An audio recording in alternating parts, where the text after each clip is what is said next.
Ladies and gentlemen, shipmates all over across the world, welcome to Across Your Bow Podcast, episode number 25. It's a milestone episode, I think, here with my guest today, Mr. Vulgar the Viking. You guys can hit him up on his Twitch at twitch.tv/vulgarrviking, VULGARR, and then a Viking. And then you can hit him up on his Twitter at vulgarrviking with 2 R's.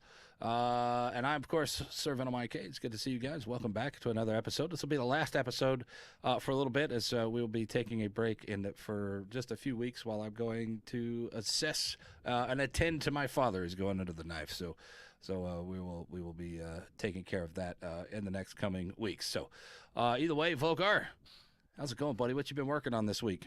It's been going. I've had a whole lot of stuff on my plate lately. You caught me right at probably one of my few free times. So Caught you in that sweet spot when you actually had time to do something. And I know. Well, I'm actually I'm just starting to try to hit my stride. As you may know, or may not be aware, back in around January, I took a couple of months off from streaming. And I'm just finally starting to get back into doing a regular schedule again, and made some changes to the channel, purchased some new graphics, commissioned from an actual artist instead of, after all these years, doing all of my own stuff. Not that, I'm not to toot my own horn or anything, not that any of my own personal graphics were that bad, but I wanted to actually hire somebody that I deemed was better than me, and I'm really happy with my new stuff. So I've just had a whole lot going on. And you also moved, didn't you? I did. Yeah, I moved out of a smaller apartment. I've got me and the wife, 2 kids, and a gigantic dog, and moved out of a smaller single-floor apartment and got a large 2-story house with a garage and a yard and all kinds of cool stuff. Oh, nice. It sounds like. But I'm just in the office. That's all I am. We got our little office, and there's a dryer squeaking in the background, and kids and dogs running all the way over here around the office. But either way, what about game wise? What you been working on game wise, or have you had a lot of time to play? I've been going back and dipping into some of the games that I've had for a while and played some of, and then dipped out of, and now I'm going back and trying some other ones. Lately, the last couple of weeks, I've been playing a lot of Astroneer. I was in on the early access for that. And never heard of this one. Oh, you haven't? Oh, Astroneer? One game. It's I got in on it for early access during the alpha and the beta builds, but I think within the last 2 months they finally launched, and so I just started playing it again, and I was completely shocked at how different the game is. It's absolutely nothing like it was in early access. They've changed so much, but it is still a really fun game. It's just an open world space exploration game. It's like a survival base builder. Oh, You just start out, it puts you on a planet, and you have an excavation tool that you run around with and collect elements to build items. You build bases until you can leave that planet and land on another one and do it all over again. And each planet offers its own challenges. So it sounds like what was that one game? The big massive space game that everybody was upset about, that it was supposed to be multiplayer, but then the guy lied, it wasn't multiplayer. Yes. No Man's Sky. There you go. No Man's Sky. It is very similar to No Man's Sky. I kind of like to call it like the bastard child of Minecraft and No Man's Sky. I don't know anything about Minecraft. Last time I played it was Halloween here, because God, that was 4 years ago, I think, is the last time I played it. I had played it on stream, and it was Halloween because it's the scariest game ever when it doesn't have circles or rounded edges. It was scary to me. And then my son got me down to where we were going to go farming some diamonds, and it was like, okay. And then he knocked a brick out from underneath me, and I fell in the lava and died. He spleefed me on purpose. And then I was like, that's it. Never again. Never again. So there you go. That's the last time I played something like that. I've never played Minecraft, but I do have a son my oldest son is 20 years old, and for a few years he played it. So, and I've seen a couple of his games. He tried to get me into it, and I'm like, nah, not my thing. Nah, I mean, Vulgar, we're getting up there in age here. You're a little bit older than I am. I got a couple of years on you. Just a few, but if the beard isn't any indication, I'm getting there, man. I'm sitting there looking at driving around town today to get my passport stuff worked on, and looking in the mirror as I'm driving. I'm just graying all out, just graying out here. You know, it's real thin right now. But last year mine looked, quite reddish like yours did, but that was because I dyed it back to its original color, and I stopped doing that. So now the gray is really coming in. Yeah, it's amazing. It's amazing at how much time passes, and with that time passes, that we sit there and we play the games that are like Minecraft visually, and then we go into playing games like Grand Theft Auto, or we're playing in some of these other games like even Mass Effect 2 and 3 and stuff like that. Really awesome graphics, and it's hard for me to want to go backwards in graphics. Mm-hmm. It's hard for me. Now I can do it if the gameplay is good. I just don't find the gameplay in Minecraft enjoyable for me. So there you go. I'm finding myself looking forward to some of the old classics that I used to really, really be into. Like you may not be aware, but like back during, I think it was during the times of Halo 2. At one time, I was one of the top 50 Halo 2 ranked players in the world. Halo is a touchy subject in this one. And I see, the thing is that I was in my 20s back then, and my reflexes, now that I'm almost 42, my hand-eye coordination reflexes for first-person shooters are nowhere near what they once were. No, it takes me a while. But I'm still looking forward to the Master Chief Collection being released on Steam. Well, it's about time. This is the high-definition remakes of it, aren't they? Yeah.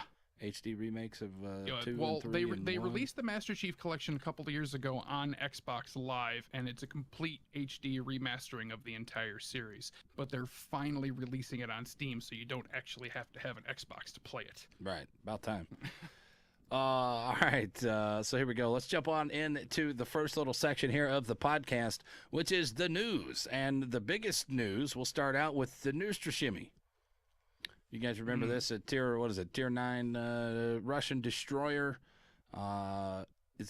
They've released the pricing information on this at 20,500 steel, and will be available April the 29th.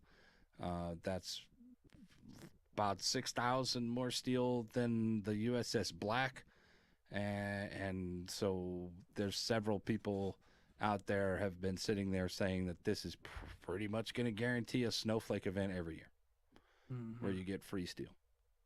Seems that way. I disagree with paying for steel, because there has to be something that you have to work for in this game.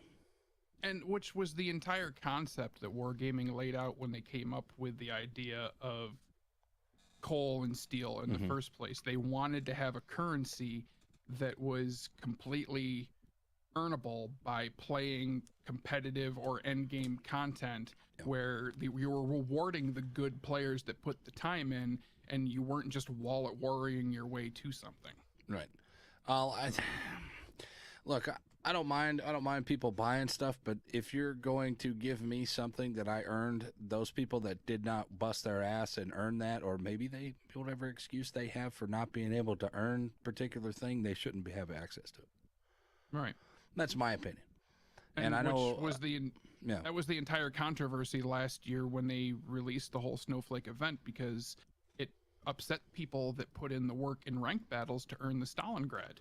Well, now you've got... It goes even further than that for me. Been playing this game for almost 3 years. June will be 3 years, so a couple months from 3 years away. And it busted my ass 5 seasons. Those 5 seasons to earn the black, that's over the course of 2 years for those 5 seasons. And I finally get the black, and like a week later, they just start giving it away to people who have steel. Yep. It was such a fucking smack in the face. And I didn't agree with it, but I'll be the first one to admit, I was one of those guys that took advantage of that. I'm sorry, man. No, well, it's fine. I mean I'm not mad at you for doing it. I'm just mad at other people for doing it. But I've never made any bones about it. I've never been a fan of ranked battles. I have no problem with the people that play it. It's just not my cup of tea because I prefer, if I'm going to do competitive mode in a team-based game, I prefer a team that I have worked with and coordinated with, and not just a bunch of randoms I'm thrown in with. Right. Which is why you're more of a clan battle guy. Yeah, I prefer clan battles over I'm ranked. complete opposite. I would much rather ranked than clan battle. But where I benefited from that is because I've hardly played any ranked battles I'm coming up on, I've been streaming almost 4 years, and I've been playing Warships since it was in beta.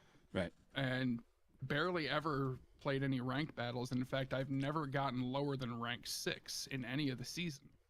And yet this past year, when they released the Snowflake event, I immediately went through and played got one win in every one of my ships, and got enough steel to go out and buy the Flint. Yeah, Flint's amazing. Flint's amazing. I love the Atlanta. In fact, it's an Atlanta with smoke. It's a great ship. Yeah, I've got my little USS Atlanta figurine sitting right here. So yeah, there you go. Yeah, so I've got Atlanta's my bay, and the Flint is just I think it's a better version. It's got bigger torps. It's got smoke. Whatever. Plus, I love the icy camo for it. I really do. It's definitely good. That white camo. I actually bought the crocodile camo. Is it crocodile or is it the Mustang? I think it's a Mustang camo on the side of that thing. It's not terrible. But we'll talk about ranked toward the end of the show here, because that's the biggest topic here that we're going to talk about later on. Is ranked season as it's tier 10 and so on and so on. We'll talk about that here in a minute. The next thing is the Anchors Away. Mm-hmm. This was an event that was done, and I actually was. They asked me if I was coming, and I said no because I'd just done TwitchCon and I could not afford it to do it. My grandmother just died. Blah blah blah. Whatever. So I missed out on the Anchors Away tour, and I know you and Krieger and a bunch of other guys went. Ashley was there, and B6 was there. That was her unveiling. That was when Ashley was revealed to be the new CC. Yeah, fucking love Ashley, man. She's great. I harped on Wargaming for a long, long time to invite her to the program. She deserves it, man. She's come a long way, especially from being maybe a year and a half or so in the game. Once Fem announced that she was going to be leaving the CC program because she was going to work for Wargaming, I immediately contacted Wargaming and was like, look, right now the only female that is in the NACC program is Little White Mouse and Vanessa from the Warships podcast. That's it. So, we need Ashley. Bring her in. She's like the best female warship streamer on Twitch right now. And they were like, in due time. I'm like, no, you don't understand. And they're like, we'll get there. Take it easy. They don't do anything. They do stuff on their own pace. They do stuff on their own pace. There's no Russian wargaming on it. See what I did there? No Russian wargaming on their own pace. All right. See what I did there? All right, guys. Here we go. Anchors Away tour going to the USS New Jersey, the USS Massachusetts, Yorktown, the up there in Canada, the Hydia, Little Rock, Turner Joy, Alabama, the USS Texas, the Iowa, the Lexington, the Hornet, and the Kid. Those are, if you guys know, if you guys want the information there, I will link it into the chat and the comment section below over here on YouTube, which is youtube.com/SirVenomIK. There's that information. If you guys want to look it up, any one of these that you'll be making, because there's a couple really close to you. I'm within a couple of hours driving distance of both Buffalo and Toronto, so I'm doing a hard push for September 1st to make it to the USS Little Rock. I kind of feel I have to because I've been asking Wargaming for the last 2 years to do an event there. So now that they're actually doing it, I kind of feel like, well, I'm a complete schlub if I skip this. Right. But because I'm going to try to do that one, it's all going to depend on what I've got going on at the time. Luckily, because I work for a school, I have the summers off. So from the end of June until the beginning of September, my schedule is wide open. Right. So I'm gonna try to also make the Canadian destroyer in Toronto, the Haida, on August 31st. So hopefully I'll be able to do 2. I wanted to make the New Jersey because I love that ship. I've been there before, but I've already made. Well, I mean, you're in New York, but that's a long trip across state, right? Well, I'm in northern New York. My wife has family down in lower New York and New Jersey, but we just spent like in the past 2 months, we've made 2 trips down there, and I've spent about $700 in round trip gas prices. And I'm like, I really don't want to make another trip to New Jersey right now. Yeah, I know. The only 2 that are close to me is the Lexington and Corpus, and then the Houston at the USS Texas. It's a possibility that we might be able to make the USS Kidd down there in Baton Rouge, but that depends on what the time it is, and let's see, November, December, February. So it's February next year for the USS Kidd. That might actually be something that we could do. I don't know, but definitely will make either the Texas or the Lexington. Probably the Lexington is probably be the where to go. But I would love to do a carrier.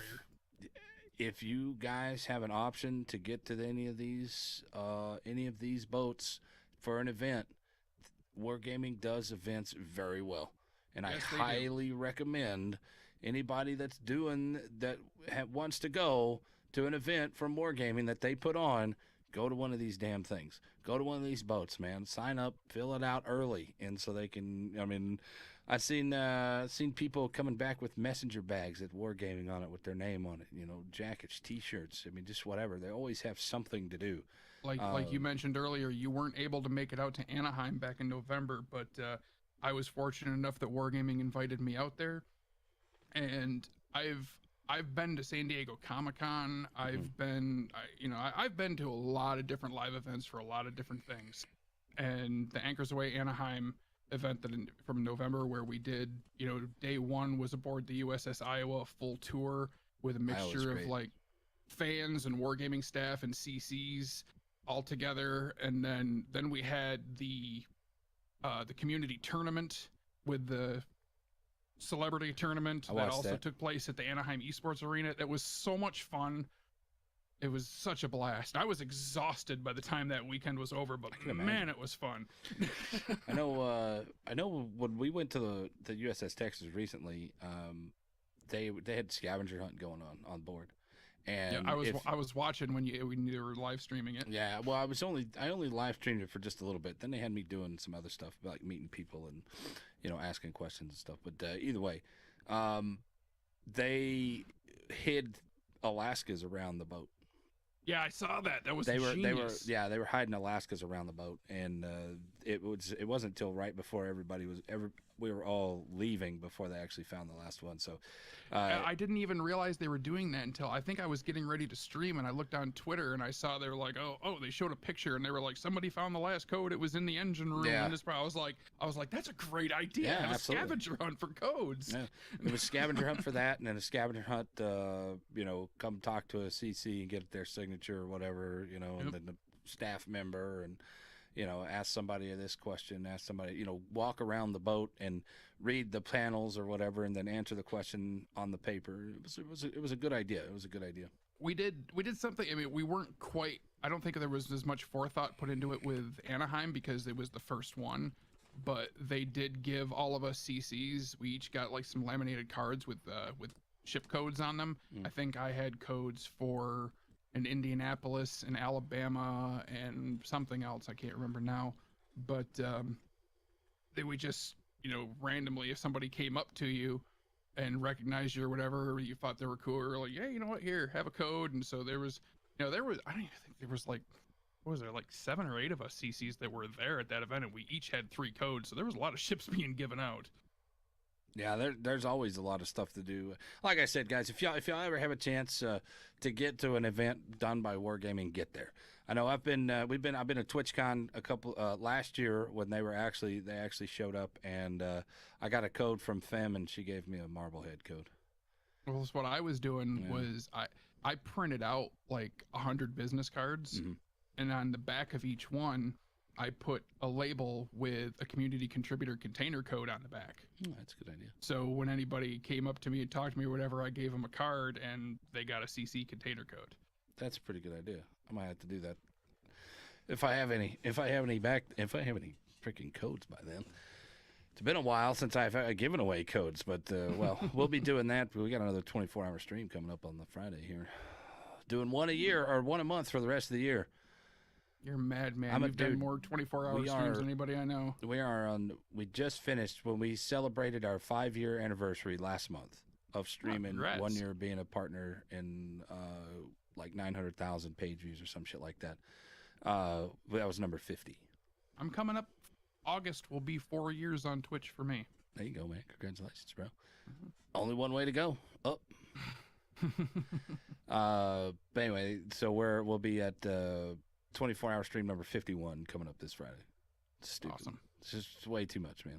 It's crazy. We're crazy motherfuckers up in here. All right, so any other news out there that you'd like to talk about? Because there's some news. There's not too much news. I mean, if you guys want to, it's kind of a slow news week. Yeah, it really is. Aircraft carriers are still on sale. Enterprise, Graf Zeppelin, Saipan, and the Kaga are still on sale. Any recommendations on those? I mean, I know you're not too big of a aircraft carrier guy. I've once the rework came out, I was starting to be. I've kind of backed off from it a little bit now, but. When I was testing the rework, I was really all about the Japanese carriers. But then once I finally started playing them, I really started falling in love with the U.S. carriers. The American carriers are strong. Yeah. They're very strong. I like those dive bombers are just ridiculous, and those tiny Tims.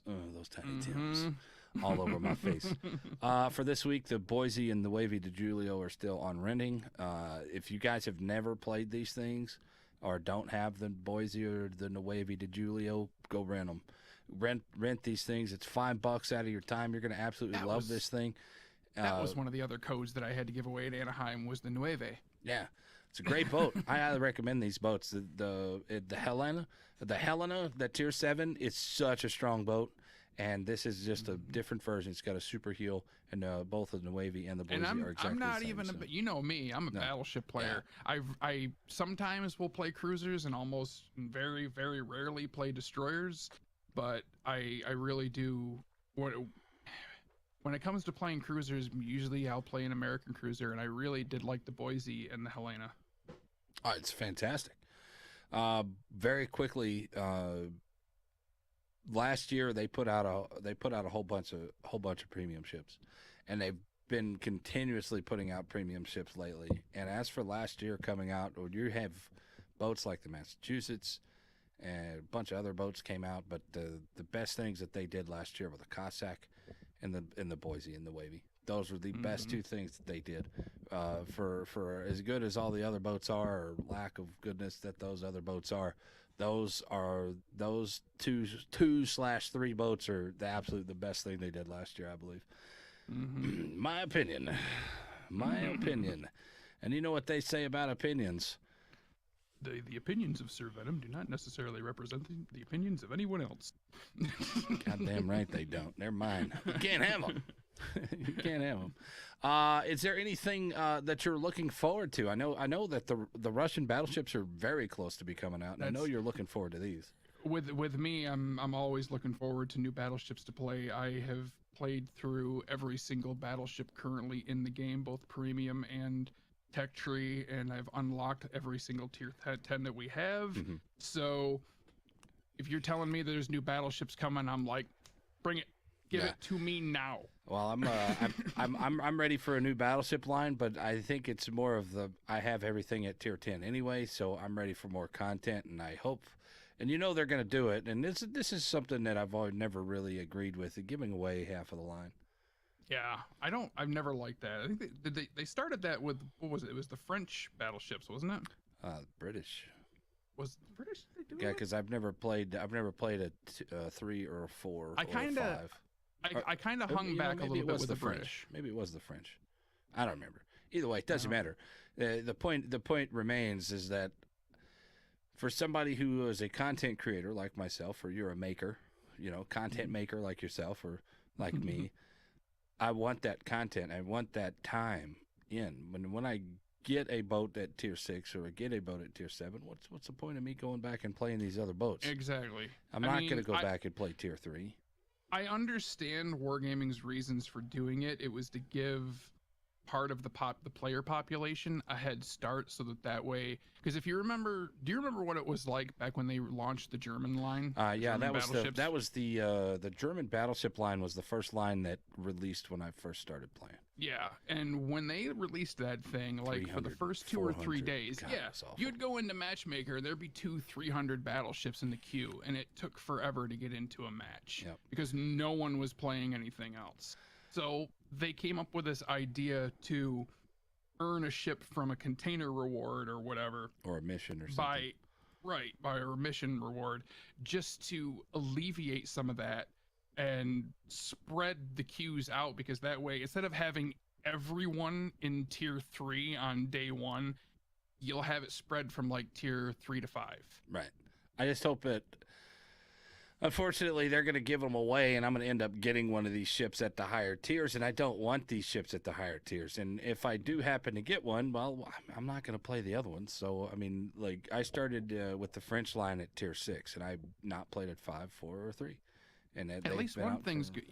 Look at it this way. Now that you're a CC, that, you know, even though they still, you know, give us the premium ships to play around with, at least when they launch a new tech tree line, it's still locked for us, so we have to work our way through it like everybody else. I actually enjoy working my way through these lines. You know, so do I. Even the lines that I despise or lines that I don't like, I really enjoy working way through them. You know, even if it's only 10,000 a day or whatever. I think that's I just wanted to stress that, because I think that's one thing with a lot of fans, that even there's a lot of players out there that aren't too keen on the whole CC program, and they think a lot of stuff is just handed to us. And take some comfort in the fact that anything that is earnable in the game, whether it be a reward ship or a tech tree ship or anything like that, Wargaming gives us nothing. We're allowed to test it, but when it goes live, they take it away from us and lock it up, and we have to earn it just like you guys do. Yeah. Well, tech tree might. Yes. I know I was kind of surprised when the Alaska showed up in my port. I was already ready to buy it, you know. I specifically grinded and saved up a million free XP just to buy it. And then when they gave it to me, I was like, well, I was not expecting that. So now I will go and free XP my way to 4 tier 10 ships I didn't have. Yeah. or Santa crates or whatever. I mean, I know. I seriously, I went out and free XP'd the Worcester, the Des Moines, the Gearing. That's some fun things there. That Worcester, man, that thing is dirty too. Which we're going to see a lot of that, but we'll talk about that coming up in the rank chat. One last little bit of news, and I know you got in vulgarr on the World of Warships Legends over on PS4 and Xbox. I played it on PS4 during the early alpha. I alpha tested it on Xbox. We alphaed it as well. Well, maybe it was beta. I think it was maybe closed beta is when I got in on that. It was really nice. I really enjoyed it. It was a relaxing view of the game. Very different than what interfaces and usage that I found here. I struggled with it at first because up until 2015, I was strictly a console gamer my entire life. Like from 1981 when I started with an Atari 2600, I have always played console games and avoided PC. And it wasn't until 2015 that I actually started to say, you know what, let me try some PC games. So, and I've been doing that almost exclusively since. So then now all of a sudden here I am 3 years into World of Warships, and they're like, guess what? Here's Warships on a console. Pick up a contrer and give it a try. And I was just like, what do I do now? It took me a few games, but I think it's really nice. They have different. It's more about your captains now than anything else. Because there's a couple of things, man. I was getting set on fire just every goddamn volley from, and I'm like, my God, this is worse than the PC with the fire chance. But there's a lot of counters to that now. Where you don't have it on PC, the counters, you can do a really tanky build to where those fires are negligible. And speaking of different versions of World of Warships, I know this is just a little bit off the subject of Legends, but I don't know. Have you given a whole lot of play to Warships Blitz No, on I've mobile? never played it on the phone. I don't have a phone. One of the things that I absolutely love on that game that I wish they would implement in the live game is if you're playing a battleship, you can take over manual secondaries. Man, that's interesting. I mean, I'm interested in that, but how much is that going to take away from your main guns? Well, the way they do it on that game is you have on the right hand side of the screen, you have a little icon that's your main guns and your secondary guns. And what I've been doing is while my main guns are reloading, I'm switching to my secondaries, and any ship that's within range, I'm just pop, pop, pop, pop, pop, pop, pop. In 30 seconds, I'm like, all right, let's check the main guns. They're loaded, okay, and firing. And as soon as I fire, switch back to the secondaries. Pop, pop, pop, pop, pop, pop. It's so much more fun. That's actually interesting. That and keeps it stops you, those keeps destroyers from bum rushing you too. Well, good God, man, with the way that the AP change has hit the battleships, I mean, I've been anyway, but that's a whole fucking podcast on its own. That's a 3 or 4 hour conversation that you're about to have, opening up that can of worms. But no, it's definitely a different dynamic when you're actually able to control your secondaries to go and shoot where you want to, which I think that secondaries should be manual secondaries should go away, and they should all of them already have manual secondaries on it. Accurate under 6 kilometers. Over that, then fine regular. Under 6 kilometers, accurate as fuck and deadly to those guys to deter them, because right now there's no deterrent for destroyers. But anyway, what I wanted to say was the Yamato is coming to World of Warships Legends finally. And I know Vulgar Yamato is your bay. It's your bread and butter. You absolutely love this thing, which I'm glad to hear, because for a long time you were a German guy. Well, I was a fan of it. It all started with the reason why I was such a fan of the German battleships was because the legend of the Bismarck was always like been one of my favorite things in naval history. Like such a feared ship, and it took such an effort to take her down. It was just it's a monster that you're just awestruck in. Right. It's definitely, its legend has definitely added to it. So when it was coming to the game, I was like, I care about nothing else. I just want to get the Bismarck. And of course, once I ground past the Bismarck and got up to the Kurfürst is just a bigger tier 10 Bismarck with more guns.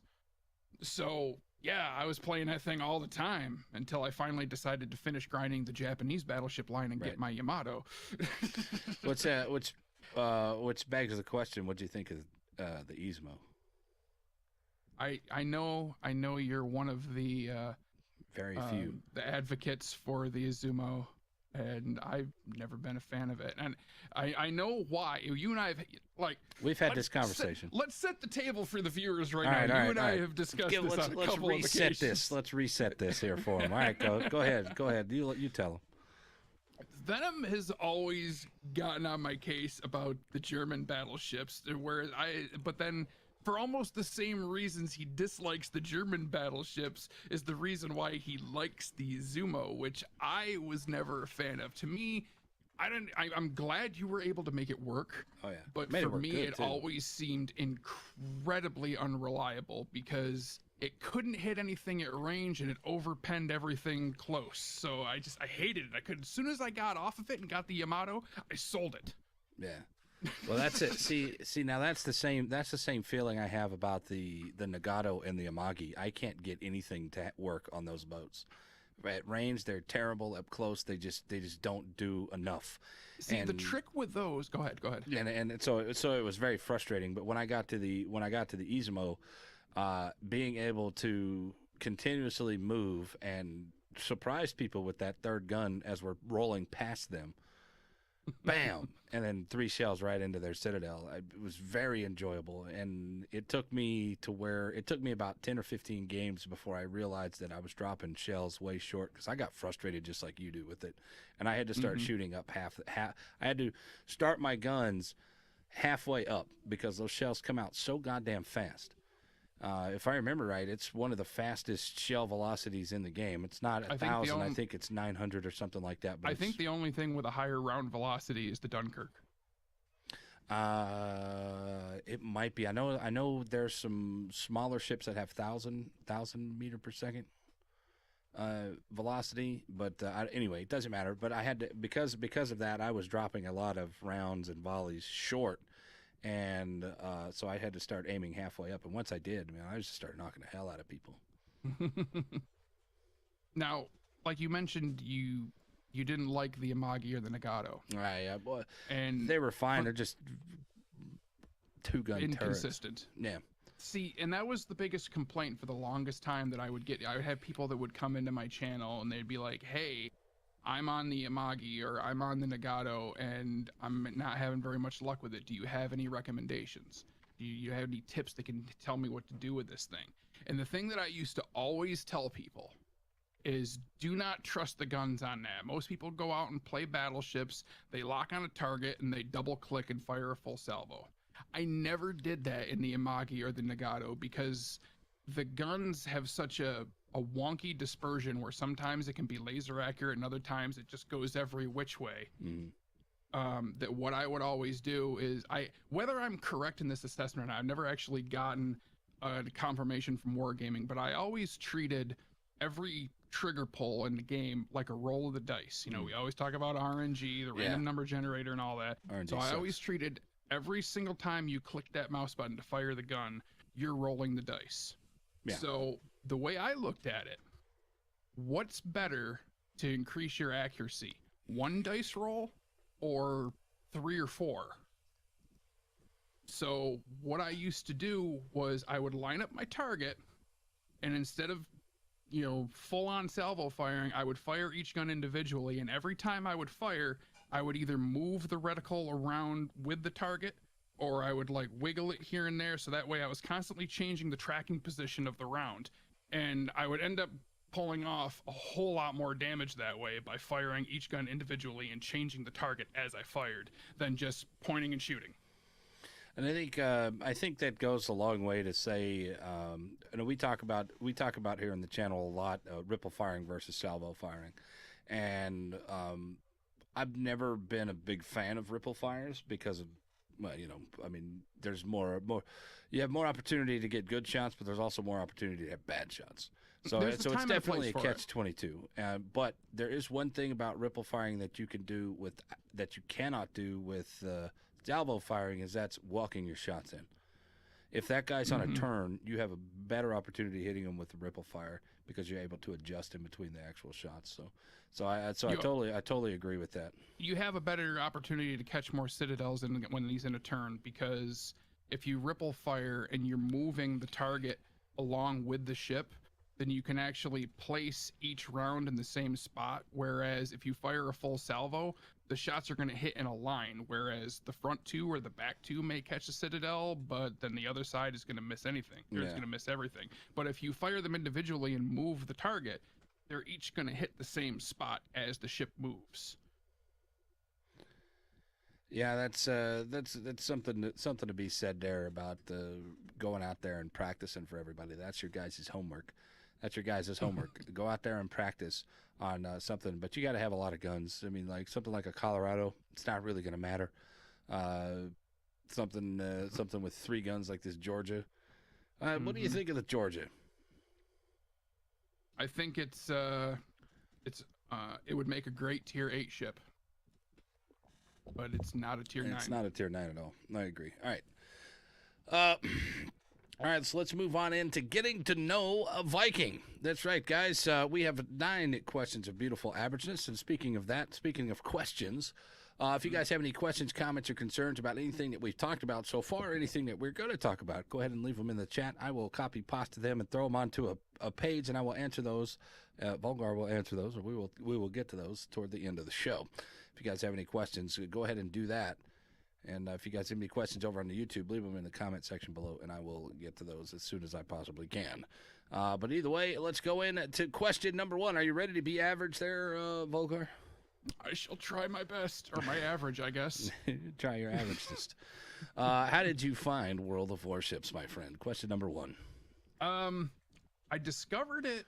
I saw it on a website. For the life of me, I can't remember which website it was, but I was able to get in on it when the closed beta started. I missed out on the alpha, which is why I don't have the Iwaki alpha, but I do have the Arkansas beta. I don't have And, that. I don't have either of them. But I never streamed it until it launched in September of 2015. And I never started streaming it until October. So I can't remember the name of where I first saw it advertised, but I just stumbled across it by accident. And I've always been a huge fan of naval history and naval combat games. I loved Action Stations and their Battle Stations Pacific. You know, those games back. I think those. Yeah. Those I remember. back on, I remember like, that game. I never really played them, but I remember seeing them in the rental shops. I loved those games back on the Xbox, back when like I said earlier, I used to play consoles like exclusively, so I loved those. So when I saw that there was and honestly, I stumbled upon it because at the time I was just starting out streaming, and I didn't have a whole lot of money for games, and I was a nobody. No one had heard of me yet, so I wasn't going to be getting free games from developers. So I was looking for a game that was free to play that could not only catch my interest but hold it long enough, that was grind based, that was something that I could stream, that I could play and stream every night, and it just fit what I was looking for. That's kind of what see, I came from Diablo 3, long grindy games, and this is something that was able to capture my interest, and I could went on that process of learning again. And when you're not learning, to me, when I'm learning, I'm enjoying myself. When I'm not learning and it becomes old hat, then it becomes boring, and then you got to find something else. So there you go. Milwaukee Alpha, you know, when we do those events, those pirate events, or the last one, I can't remember what the Mardi Gras event or whatever, that we have to play the obligatory game of Arkansas Beta and Milwaukee Alpha every time. Yep. There are no free times because that Milwaukee is so good, dude. Smoke at Tier 4. Come on, man. Come on, bro. Come on, bro. Fun ship. So I wish I had it. I wish I did too. It'd be a nice little break ship, you know. So now we touched on it just a second ago here with question number 1, but what was your motivation to start streaming? I had a friend of mine, a couple of real life friends of mine, that had decided to give it a try. And I just happened, you know, we stayed in touch on like Facebook, and they're guys that I've known for years that live down in New Jersey. It was 2 brothers actually.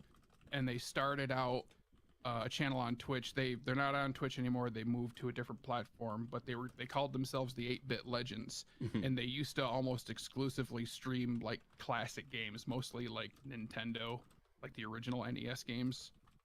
And I used to catch their streams a lot. And I think when Rocket League came out, they played that a couple of times, and I was just entranced by it and was like, oh my god, this looks like so much fun.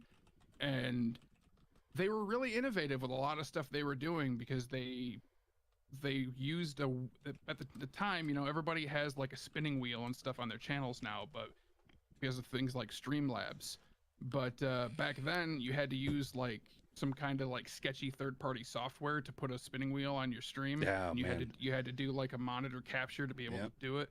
And they used to set up this thing where they would just put a bunch of Nintendo titles on the wheel, and they would play a game for like 10-15 minutes, and then when the timer ran out, they'd spin the wheel, and whatever game came up, they would pick that one and they'd play it. And I'm like, I was just enthralled by it. And genius. I was like, so I just decided to give it a try myself. And when I first started streaming, you can actually go back on my YouTube channel and watch some of my original broadcasts that I've uploaded there.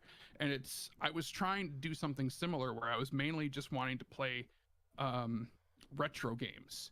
In fact, my first streaming persona, I was trying to come up with my own take on, like, you remember I don't know if you remember the old cartoon Captain N, the Games Master. I fucking love that show. I have But the I was DVD box set trying to right come over up with my own version of that, and I was going to mainly focus on retro games. Captain Vulgar, the Viking Master. Fun and exciting things, man. Streaming is such a fun thing, and it's so different from one channel to the next. I mean, I go in there, I have my own thing. We have our shtick here.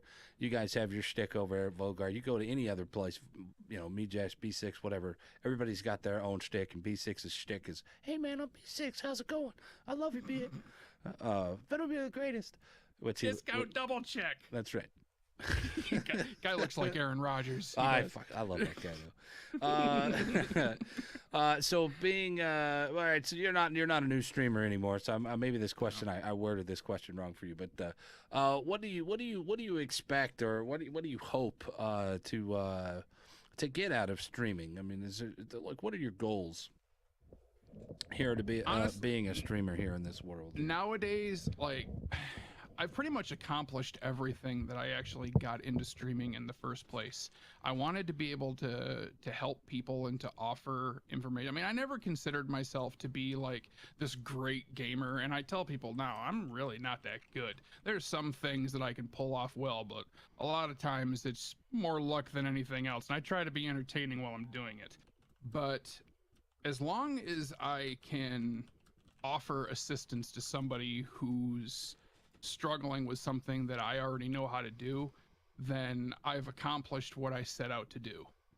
And that's been what I originally got into streaming games like the games that I play now, games like World of Warship, stuff like that. I got into streaming them because I got tired of going on to Twitch and seeing so many people that built a name for themselves by bashing everything about the game they were playing.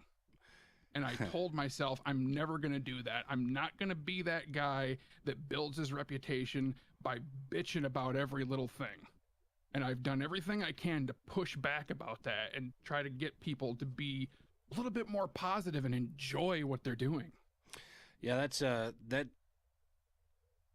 that's something that a lot of people out there have done, and they've done very well. And it's a very frustrating aspect. I know I've caught myself doing that a lot over the past fucking 3 years. You know, there's just certain things that just drive me insane about the consistency. But there of was the a game. difference with you. I mean, I've watched you for a long time, and you and I hung out on each other's channels quite a bit, and you weren't one of the ones that were like going out there and intentionally trying to build a reputation by being a toxic streamer. No. You were going out there every night and having fun, and just sometimes letting your frustrations get the best of you. That there was completely, it's apples and oranges there. Yeah, that's something that me and old Beat Ted, we were talking about this at TwitchCon, and he was like, "Hey man, I love you to death, Venom, but it's hard to watch you sometimes because you get so frustrated, and at those points in time, those were about 6-7 hours in, you start getting really salty about the game. And you want me to let you in after that. You want me to let you in on a secret? What's that? I'll tell you a secret that I was going to tell you about this a while ago, but I thought, oh, I might save this for, you know, when you first asked me to be on the show, I was like, I think I'll save this and tell him here, because I'm pretty sure you don't have any idea about this. But about a year ago, when you were making your big solid push, and you know, like you and I were hosting each other like all the time, and I was hanging out in the stream regularly, and it was before this, I think it was right around the time the community contributor program had gone global, and they merged from being like regional setup and all that. They were looking for new streamers, and I know you really had your sights set on becoming a CC. Oh yeah, absolutely. And they denied me.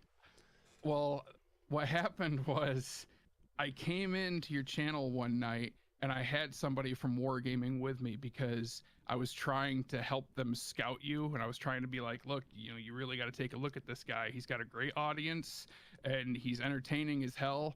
And it just happened to be the night you were playing ranked, and you got pissed off. Oh, Jesus and Christ. You torpedoed somebody on your team intentionally and team killed the fuck out of them. And yeah, you're just damn right. I remember that night too. I think I know exactly what night it was.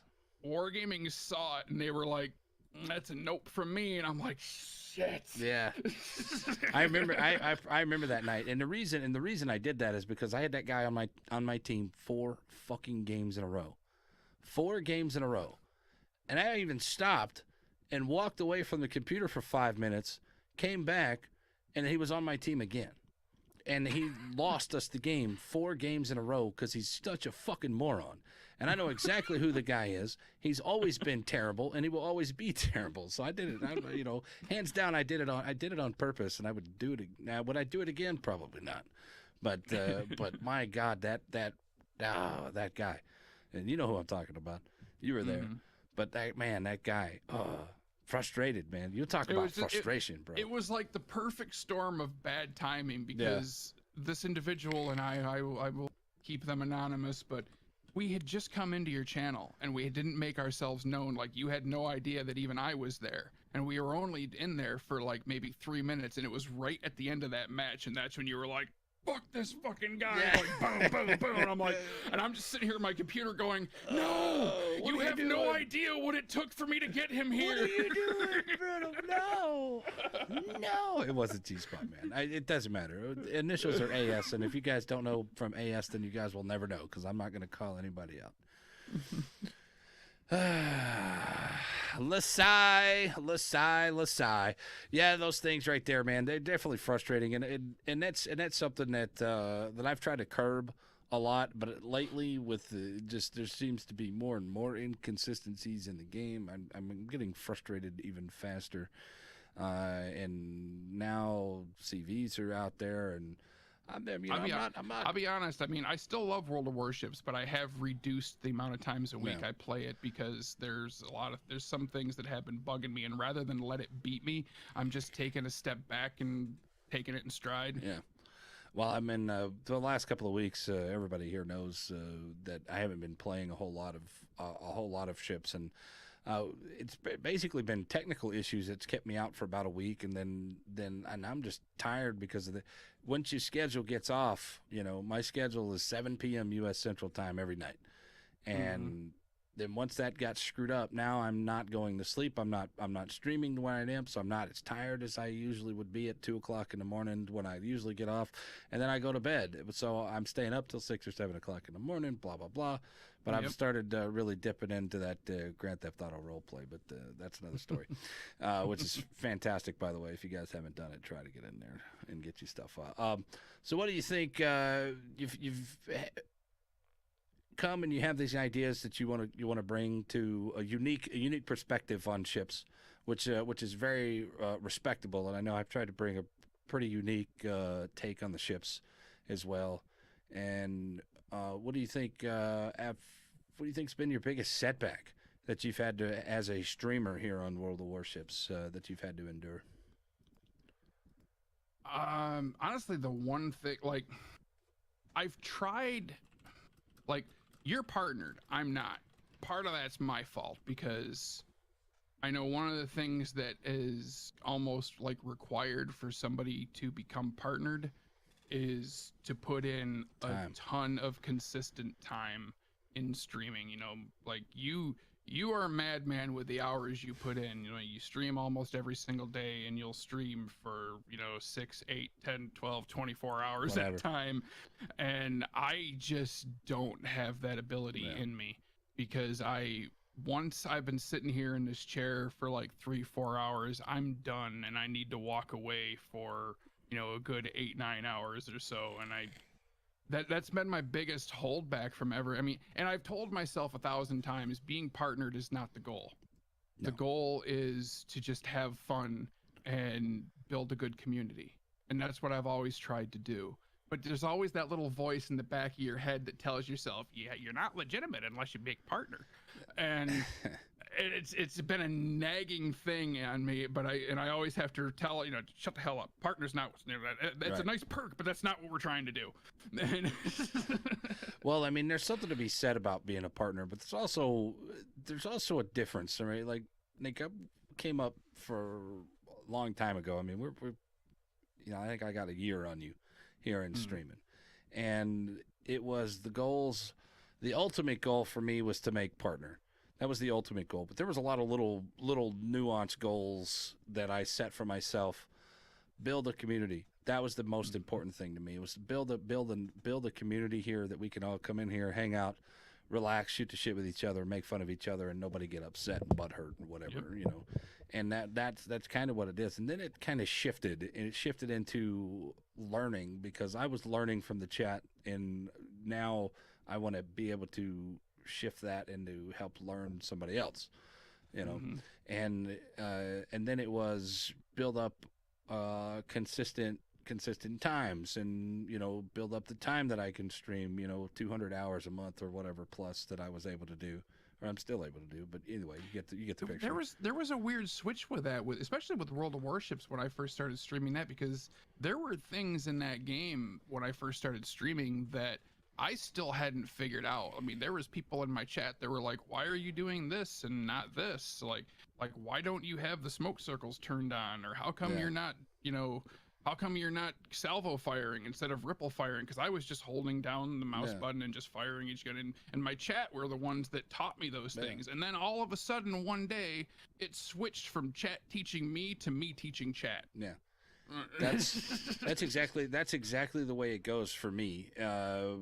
First day I showed up, I actually had people in the chat that were like, I was like, "Yo, guys, I'm new at this game. I have no idea what the hell I'm doing. Anybody want to come in and play and come into the chat and explain things to me while I ask questions?"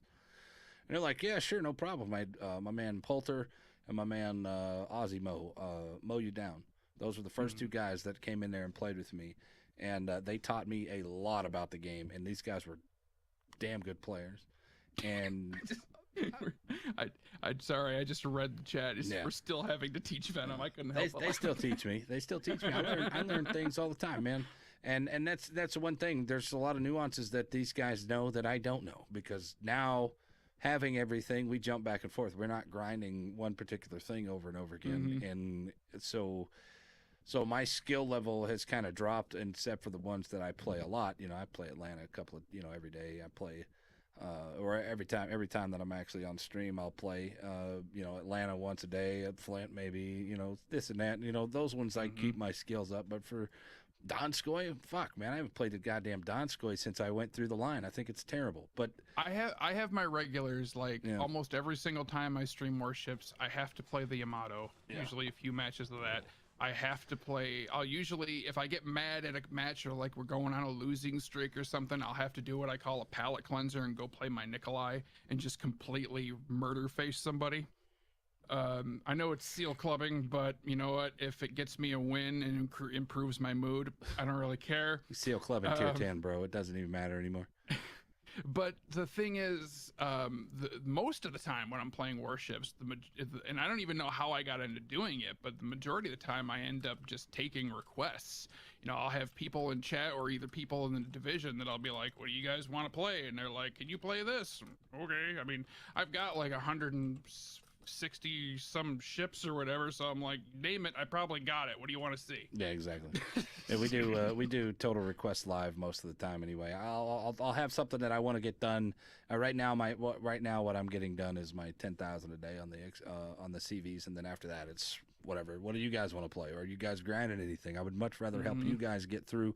If we can play together and we can win games, that's going to help you in your grind. That's been my biggest fallback, is a lot of times I get behind on like there's still I've never finished the German cruiser tech tree line, and there's a couple of lines I've never finished, and there's a few missions I still haven't finished the Halsey missions. Yeah. And the reason why I don't finish those is because I'm too busy taking requests that I just put all the stuff I'm trying to do to the side just to entertain, just to make my viewers happy. I'm like, all right, you guys want to see this? All right, let's do this. To hell with what I was working on.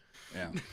Well, I know with the sea battles, not sea battle arenas in the chat. Hey, what's up, buddy? How you doing? Shout out. With the space battles out there, people are like, "Hey, man, can I get in and play?" I'm like, "Okay, but I'm playing this.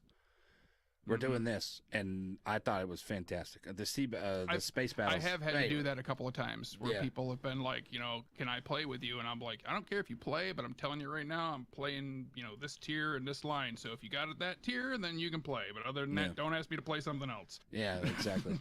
All right, let's move on, because I can sit there and we can go down that rabbit hole all day long. So question number 5 of averageness here from my man Vulgar the Viking, twitch.tv/vulgarrviking, and over at Twitter and Vulgar Viking. Question number 5 is, from a World of Warships player to community contributor, what have you learned in your journey about the community, and what has changed in the community and the streaming community? It's kind of 3 questions in one, but that's a hard question. One thing I have learned, and I've learned the hard way, that no matter how hard you try, and no matter how knowledgeable you are, and no matter how good you are, you can never, ever make everybody happy. It's just not gonna happen. No. No matter what you do, there's always those out there that it's just not good enough. I think So you can only do what you're able to do and be happy with that. And you've tried. well, I think that's a lot of. It goes a long way to say that you don't know what that other player's doing. You don't know what his mentality was, or what he was thinking about, or what he was paying attention to when he's going into that situation. So I've gotten a long way to not complain when people don't do things for me, because I need them, because it took a long time for me to get out of my own head saying that they need to do this because I'm the best player on the map. Mm-hmm. And that sounds very conceited, but that's not. It's kind of hard to explain. I want people to play around me so I can do well instead of them playing for themselves. And most of the time, people generally play for themselves, and I end up playing for the team 90% of the time. Now, one of my biggest frustrations, in fact, is one of the reasons why I took a hiatus. And when I came back, I had to actually tell people in my community, look, I understand you guys get frustrated sometimes, but you gotta realize where I'm coming from, because I think one of the misconceptions that a lot of people seem to have with us as community contributors is they seem to treat us like the complaint department. You know, if they're not happy with something in the game, they know we have the developers' ears if we want it. Right. So they vent all of their frustrations at us, hoping that we're going to just turn around and say, hey, my community's pissed off about this. But in fact, what ends up happening is I might be having a good night and you come into my channel and you're like, oh, this fucking CV rework, I'm selling all of my carriers, I can't stand it. Now you've just taken my mood down because you're bitching at me when I didn't build the goddamn thing, you know? I think everybody does that. I mean, people do it in my chat, people do it everywhere. And you know, even community contributors do it. I mean, we see it. We see the chats, and I've seen a lot of stupidity coming out from everywhere. Anyway, I'm not going to go there, but there's definitely from both sides, not just the community, but the community contributors have their own frustrations as well. Oh yeah. And I know me and Jay, we've talked about the Russian battleships quite a bit, and we think I love, for those of you that don't know, there's several of us North American community contributors that have our own little secret private Discord clubhouse that you have to be a community contributor to get into.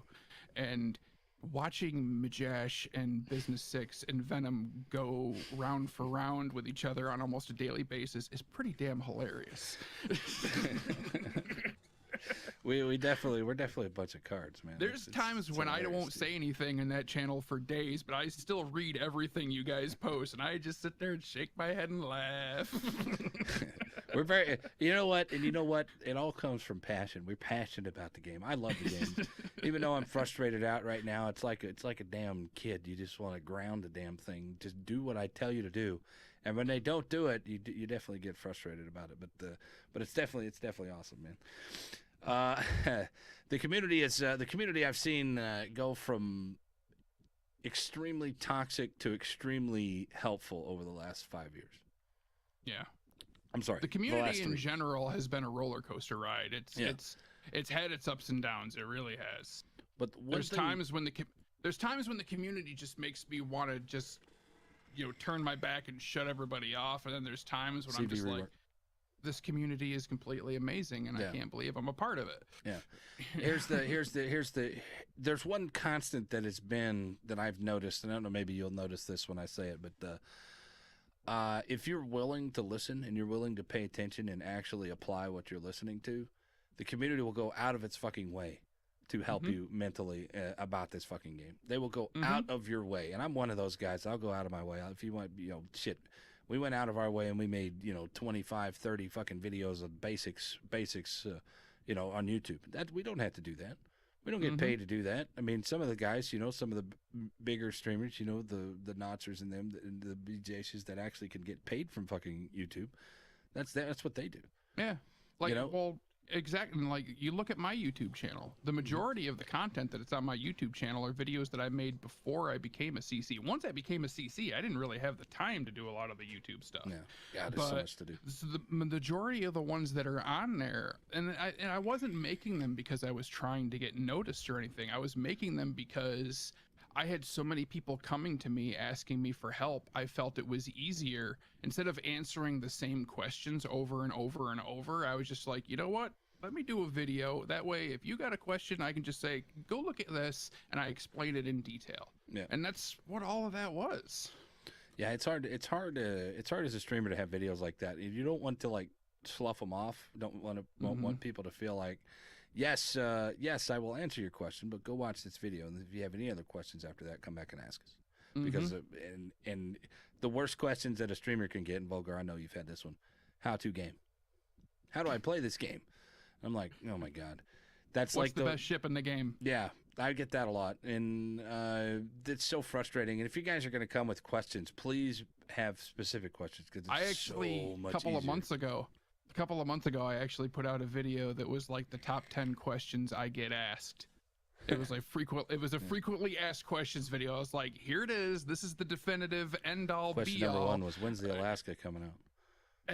Well, one of the questions was, when is blank ship being released? And the answer was, Wargaming doesn't give us release dates. We don't know. They always keep that shit to themselves, and when they feel it's ready, they'll release it. And they'll usually tell us like a few days ahead of time, but it's under NDA and we're not allowed to say anything. Yeah, pretty much. All right, let's roll on for the next question.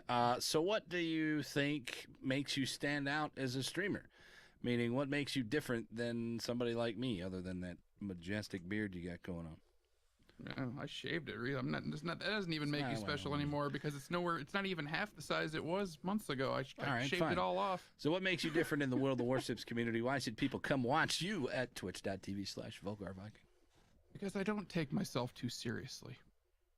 I don't really take anything too seriously.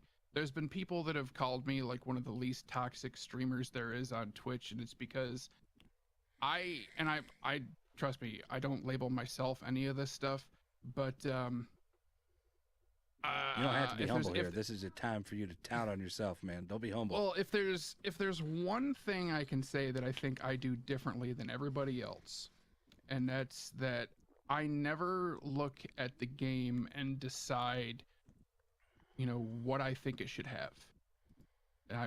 If something bothers me about the game, I'm not the type of person to say they should do this and make that my mission to try to get other people on my side and, start up a petition to try to get it changed. I truly am like a glass is half full type person, as opposed to glass is half empty, because I will take what is given to me and try to do the best I possibly can with it, whether it's, good or not. Wargaming says, here's the game, play it like it is. And I say, well, I'll do my best with it. I'm not going to sit there and be like, this fucking thing, I can't. Instead, I'll just be like, yeah, well, it could have been better, but, I'll still play it. Yeah. Well, that goes a long way, guys. Y'all should pay attention to that. He's talking about adapting to what's given to you. He adapts better than pretty much anybody I know to what is given out there. Play the hand you're dealt. Yeah, pretty much. That's the way I've always looked at it. I know. I go willingly, but I'm bitching and moaning the entire time on a lot of things. Like the man, here we go again. Right back to the Battleship AP. I bitched and moaned about that thing the entire time that they were talking about it, and I went willingly. And in the end, Vulgar, has it changed the way you played the game? No. I still play the same. I still sling AP at them.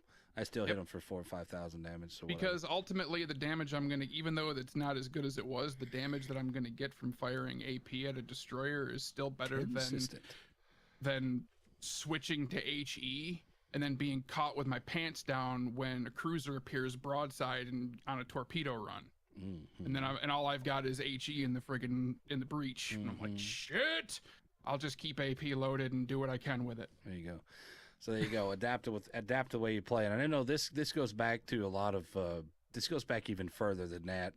From CVs to Battleship AP. These have been some pretty pretty controversial changes that that wargaming has made.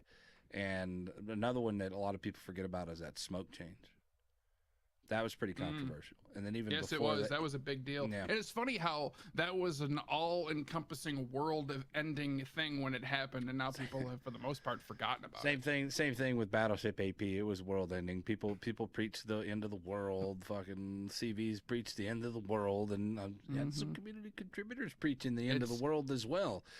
And in the end, there's only really one section that it's terrible, and that's tier 10 right now. That's it. Yeah. That's the only tier. Tier 8's fine. Tier It's 7, almost tier like 6 is fine. It's almost like at least once a month there's a sky is falling event, isn't there? Pretty much. Pretty much. Oh my God, they're giving free shit away. That's the end of the world, boys. End of the world. All right. It's a funny game when the community bitches about getting free stuff. Oh my God, dude, they were so man. I started reading that, and I didn't even promote any of that stuff, you know, because one way or another, I mean, we're all going to benefit somehow, and somebody's going to promote it. So, but my God, man, people are complaining that they're getting free shit. Like, you got free shit. Well, it's not what I wanted. I don't give a fuck. Beggars can't be choosers. Number one. Number two, it's free. Who cares? Jesus. RPF. That's another one. Oh. Yeah, good one. All right.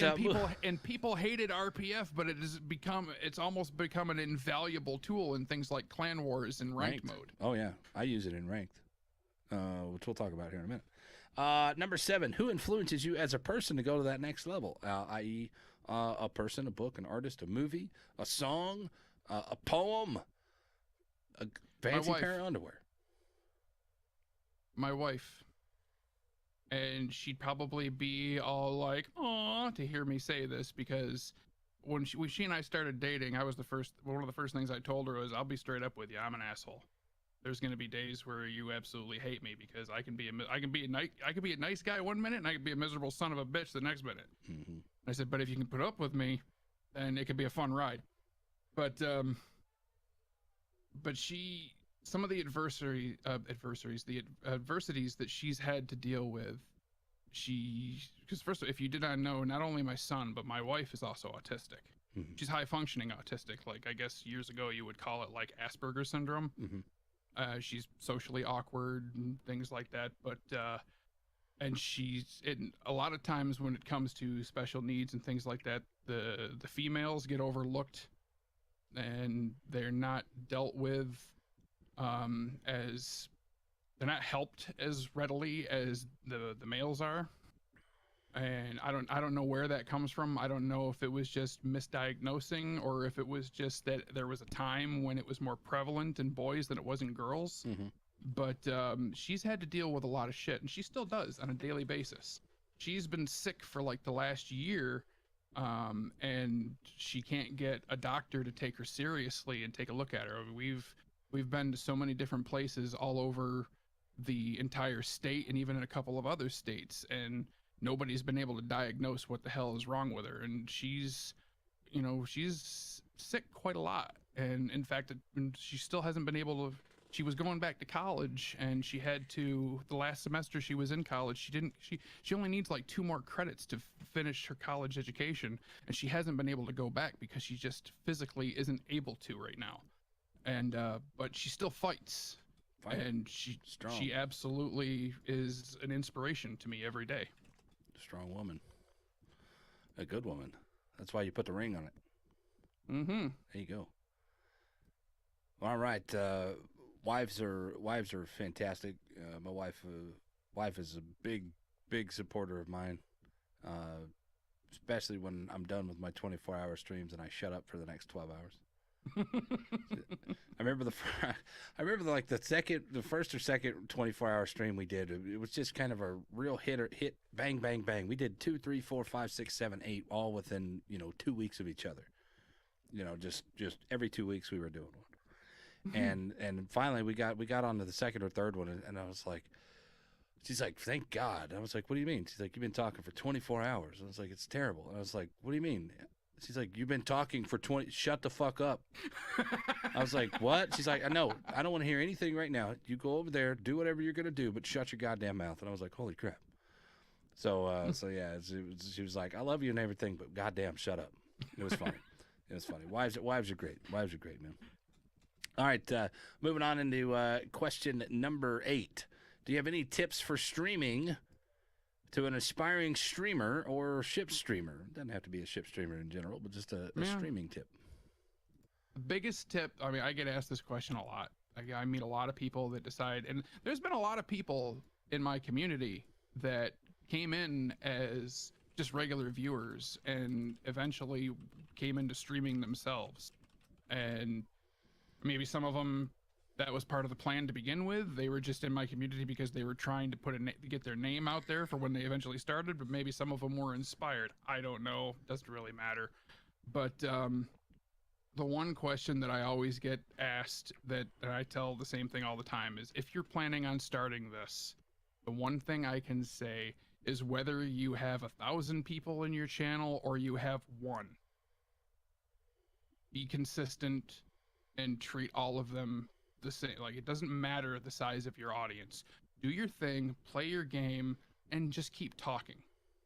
Because the biggest mistake that I see a lot of people do is the new streamers when they start out, because I'm constantly going in and looking. When I go into a channel, I usually scroll to the bottom of that Twitch page and look for the smaller streamers that have like 1 or 2 people in there.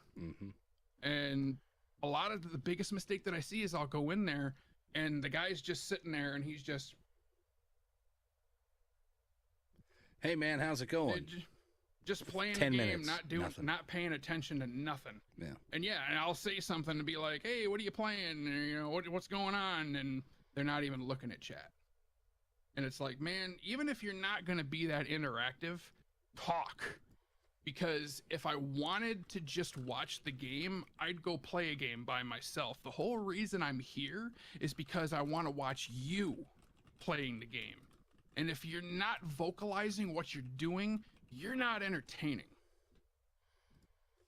That's the biggest thing. Just no matter what's going on, you have an internal, everybody has an internal monologue. Whatever you're doing, you're thinking about what you're doing and you're talking to yourself up in your head. Say it. Say what you're thinking, and you will get people to watch you. Yep. You gotta. That's my biggest tip is consistency. Be set a time and be there every day. Right. That's generally my biggest tip. But another thing that when I was coming up, when I first started, I watched a lot of videos of it. You know, here's some tips for streamers. Okay, let's just see what these bigger guys have to say about what they found that was interesting or difficult about streaming, and so on and so on. And the one consistent, like, everybody had little bits and pieces of each other's comments, but the one consistent was always be talking. ABT, always be talking, boys, and it doesn't matter. And I catch myself.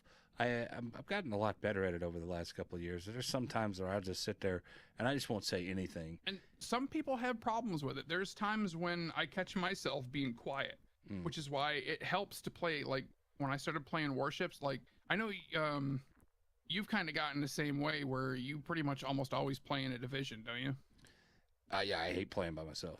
And I've gotten the same way. When I first started playing, I used to always play solo and I kind of avoided divisions. But I've gotten to the point now where, specifically when I'm streaming, I almost always have to have at least one person in there because it gives me somebody to talk to and to bounce things off of them. And it's usually that, that conversation that happens between you and your division mate that keeps things going in chat. I think that's a lot, and there's something to be said about that, because I've always had pretty much an open chat. I've always had an open chat, always talking to people, and basically because I want to get to know people and find people that have a stupid sense of humor like I do. And with that stupid sense of humor, that opens up so much more possibilities other than just pure game chat. And I think that, some people can do it by themselves. I watch a guy, his name is More Kiopo. I've been watching that guy. He was my very first sub on Twitch, or the one that I actually subbed to. Very first donated, I donated to that guy for the very first time on Twitch, and that guy can sit there and have just a mountain of stories. Just blah, blah, blah, blah, blah, blah, blah, blah, blah, just constantly. And I'm like, man, have done that and I can do that, but I really just enjoy talking to people. You know, I tend to. There's been times when I've been like it because I have a day job that I do, so I sometimes think about what I'm gonna do at night when I get home and I turn on my stream. And there's several times where I've thought about, well, maybe I'll look up, some of the things that's going on in the news, and I try to find like conversation points so that I can strike up something to talk about. And then once I hit that go live button, all that goes out the window, and I never do anything that I've planned because every single one of my streams is 100% improvised. Yeah. I know there's coming back from Diablo. I mean, Diablo's not a game that some of the better streamers have done it on their own, but I just enjoyed talking people too much because that game is very repetitive, and the game actually became secondary other than the conversations that we were having. Because we talk about games, somebody ask a question, fine, we'll talk about the game. But for the most part, we barely talk about the game, and we're just talking about, oh man, it's terrible. Let me tell you about this. Oh, you think that's bad? Let me tell you about this. Oh, you had a house? Oh, okay. Well, I'm just glad I have my cardboard box under a bridge. Well, you had a bridge? That happened just last night. I was streaming Astroneer, and I had Derp Daily and Black Eagle Ops in there with me, and we were playing the game for like 3-4 hours, but I don't think we really talked much about the game at all. We were just chit-chatting the entire time. Yeah, absolutely. So there you go, guys. Always be talking. That's something, and there's some lulls I've noticed in my chat there's lulls that I get up to, and I just start humming, make up fucking words to a song because, why not? I mean, it's content. Anything that you do, anything that you say, anything that you look, emotions, mannerisms, people are watching. People are watching what you're doing. You make a stupid move or something works out in your favor, and you just look up at the camera and you go, shrug your shoulders, throw your hands up in the air, something. Don't be afraid. Don't be afraid to make a mistake and make a complete buffoon out of yourself. Laugh it off, roll with it, because if you make somebody laugh, they're gonna come back. Yeah. More than if you can make a point and have them agree with you, and they might forget you in a couple hours. But if you make them laugh, they will remember you. Absolutely, yeah. Make them laugh, man. Make them laugh. They'll come back. They'll remember who you are if you can make them laugh. If you bitch and moan at them, they're not going to remember who you are at all whatsoever. So for the final question, number 9 of questions of averages, getting to know Mr. Vulgar Viking. What is your biggest tip for a World of Warships new player? Don't listen to the community. My biggest tip for the players is pay attention to that mini-map. That's my biggest tip. Yeah. The biggest tip for World of Warships, don't lock yourself in to one play style. There's no perfect way to play anything in the game. And you don't have to play a ship a certain way just because somebody else does it and they tell you it's what works. It may work for them, that's great. But you really have to find what works for you. Right. That's honestly the best thing I can tell you.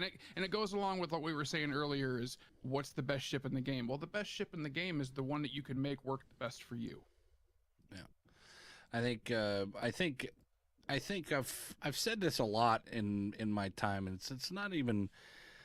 I don't like that required. This thing is required to have this. You have to have this skill on it. You have to have IFHE on this boat or that boat to make it work. And I'm like, no, you don't. But I hate limiting people on their play styles because there's boats out there, and I can give basic guidelines on the cruisers at tier 10. 3 of them play exactly the same. Mm-hmm. They're just geared differently. Hindenburg, the Henry, and the Zal play exactly the same. Mm-hmm. And if you play one of those well, you're generally going to play the other ones well. I mean, one of them, each one of them will have their different strengths and weaknesses, but their basic nuances. Gameplay style is the same thing. Exactly. Long range HE spammers. If you have to push, you're going to push with the Hindenburg. You're not going to push with the Henry unless you really absolutely have to. And then the Zal is just a dodge, duck, dip, dive, and dodge stealthy thing. The Henry and the Zal are they got different flags on them. They're both stay at range and like dodge, duck, dip, dive, and dodge and spam HE. That's exactly right. So don't ever get caught up in you have to play this boat this way, you have to play this map this way. Just go and play the objective. You're gonna be better off playing the objective, and playing the boat that you're comfortable with. I mean, if you don't like them, just because somebody in chat, like in game chat, just because somebody says that this is the plan, that doesn't necessarily mean that the plan is going to work. Now, I'm not telling you to do the opposite of what the team is doing every time, but I have won games because I didn't follow what the team was doing. Yeah. So. Well, I mean, shit, $5 will go up the middle on two brothers. That's something that I've done for a long time. And so many times people say like, "Oh man, you're pulling a flambass," and I'm like, "Dude, I was doing that shit before flambass was streaming, bro. I've been doing that for 3 years." The reason why, when you started doing that stuff, the reason why that works, it will work if you can get the rest of your team to continue pushing. Holy shit. Because if you can draw the other team away from the base, now you've split them up the middle and you've caught them with their pants down. But if your team sits back and lets the other team sit in their cap and not do anything, then you're marching to your own death. I think that there's something to be said. You can play the middle correctly, and you don't have to push all the way into their cap. You don't have to push all the way through. If you can get 5, 6, 7 people to come back to shoot at you three, it doesn't matter if you die. There's 7 people. That leaves how many? 5? It leaves 5 more people out there to defend a push between, and it's 3. Now there's 9 other people out there on the board on your side. Now I dare say the very first time you and I played in a division together, we did a 3-man push up the middle on 2 brothers, and it worked. Yep. We won that game in record time. Yeah, it was like a 5-minute game. I mean, like, we just came around that corner, blasted into them, shit on them, and the people were like, and they, the whole time, "Hey guys, stream paid for a mid run. Sorry, not sorry." And then they were like, "Oh, you're a piece of trash." Blah blah. The whole team was just crapping on us for doing it, and they were like, "Good job, man." I'm like, "Shut up." Yep. That's exactly what happens. It happens all the time, man. It happens all the time. So there you go, guys. There's Vulgar the Viking. His Get to Know a Viking section is now completed. You guys can hit him up over at twitch.tv/vulgarrviking or on his Twitter @vulgarrviking. Of course, I am Sir Venom IK. If you guys are here in the chat, thank you very much for being here in the chat. We do have a question and answering portion coming up after the rank talk. If you guys have any questions, comments, or concerns, please leave them into the chat right now. You can @Sir Venom myself. You can Vulgar the Viking or @one of the mods, and they will feed those questions to me. I do have quite a bit. We do have a couple of questions and comments in right now. But if you guys want to have any other specific things that we're about to talk about here for rank season, get them in now. All right, Vulgar. Now we've already established the fact that you're not much of a rank player, or I don't want to sound that condescending at all, but you don't enjoy playing ranked. Let's put it that way. But I mean, I always give it a try. Yeah. My problem is I don't know when to quit when I'm having a bad day. I can't walk away from it. One of the worst mistakes I ever made was like 3 seasons ago, where I got down to like rank 4, and I ended up going on like a 15-game losing streak and went back to like rank 11, and I'm like, that's it, I'm done. Yo, I remember my very first rank season, and in fact, this kind of ties into our relationship just a little bit more.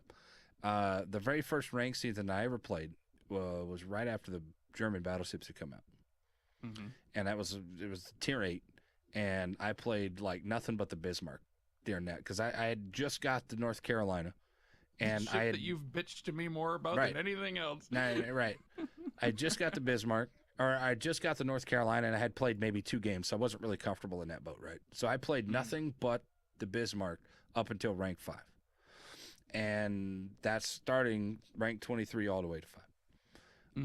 Got up to rank 5, played 1 game, and immediately lost every game past that to rank 10 in the Bismarck. You're speaking my language.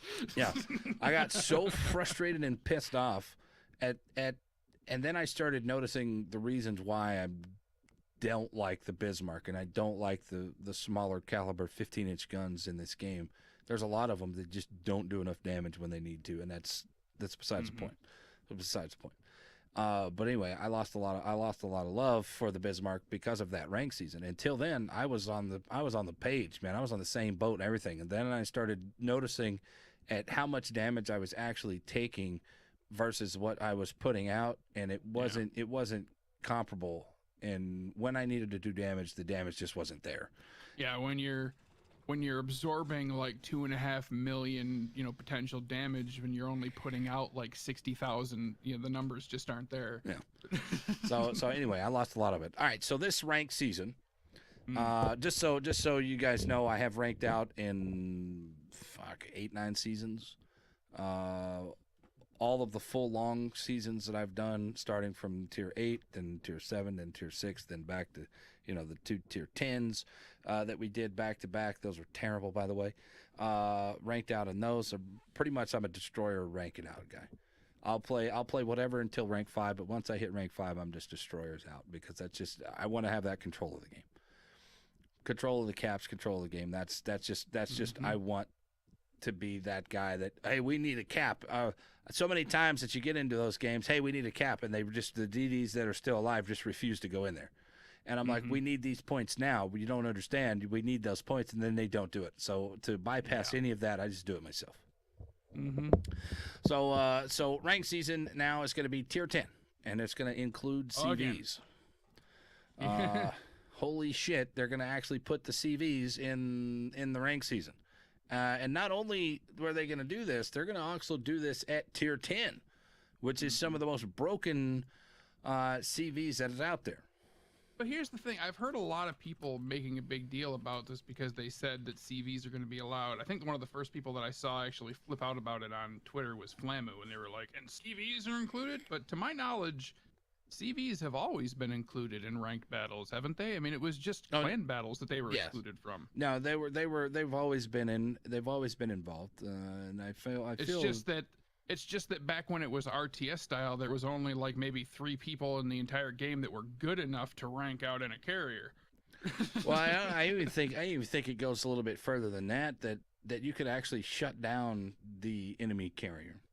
And now that you can't really shut them down, being a carrier, because there's no counter carrier, there's no counter CV. Carriers are nowhere near as influential in the outcome of the game as they once were. You can do completely terrible in the carrier and really no one cares, because I mean, they can help, but if they don't, I mean, what's going to happen? You'll have a couple of ships that might take a little bit more damage from a couple of torpedoes. I mean, the only players that are affected by it all that much are the destroyers. But in ranked mode, most games only have like 1 destroyer anyway. Sometimes a couple. On average 2. Yeah. I think I see a lot of 2 destroyer games. You'll see the higher you go, like once you get down in like rank 5 to 1, you'll see like more of the 2 destroyer teams, or even more. But usually in the lower ranks, you might only see 1. I've seen plenty of games where it was like all cruisers. I've seen a few all battleship games, and I've seen maybe 2 or 3 over the course of all these rank seasons that I've played. Maybe 2 or 3 games that were all DDs, and that was. But the point being that carriers aren't going to really affect the outcome of the match the way they once would. Well, I totally disagree. I think they're going to be a little bit. I think they're going to be a little bit too strong. At tier 10, yes, you can make that argument, especially like the midway. Well, the reason I think that they're going to be a little bit too strong is, previously the CVs, they could keep you spotted the entire time, fine, but they couldn't do damage to you with that spot. Now they can spot you and do the damage. They can pop that little fighter out there, and then you're gonna, they fly around, and then here comes the rockets or whatever, and they just absolutely obliterate you. Or if you're midway, you're getting hit by bombs, and they obliterate you. CVs at tier 10 are a little bit overtuned still. And then, of course, it was just perfect timing how Euro released that video to show people how to do the slingshot bombing. Yeah. So what's the counter to the CVs?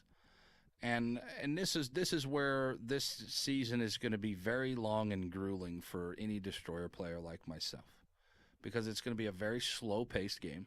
It's going to be overtly slow, and it's gonna go counter to everything that I want to do and I want to accomplish in this game. It's gonna be whoever plays the best defense is gonna win the match, because the only way you're going to negate the power of that tier 10 carrier is stacking anti-aircraft cruisers that can basically put off a no-fly zone. Right. The CV is just going to be 1 CV per side at 7 versus 7 in tier 10. And you're going to get the new adjusted epicenter and domination. Which is fine. Domination, I love. Epicenters so much. See, man, I love epicenter, man. Of course, I'm an objective-based player, man. Domination, epicenter, it pushes action. I like the epicenter pushing. Like the I action. said, I'm the consummate, take what you get and do the best with it you can player. But that doesn't mean I don't bitch every single time I get Right. thrown in an epicenter game. Because Right. ask anybody. There's a few of you guys that are in chat right now that are regular on my channel as well, and you all know when epicenter, I'm the first one to say, "Oh, fucking epicenter." It all depends on what map it's on. I think Tears of the Desert's a shit map. It's always been a shit map, and it will always be a shit map. I don't care what they do to it. I'm just so jaded on it now that it's just terrible. So I don't want to see Tears of the Desert anymore, ever. Like honestly, take it out of the game, because I think it's the absolute worst map that they've ever done.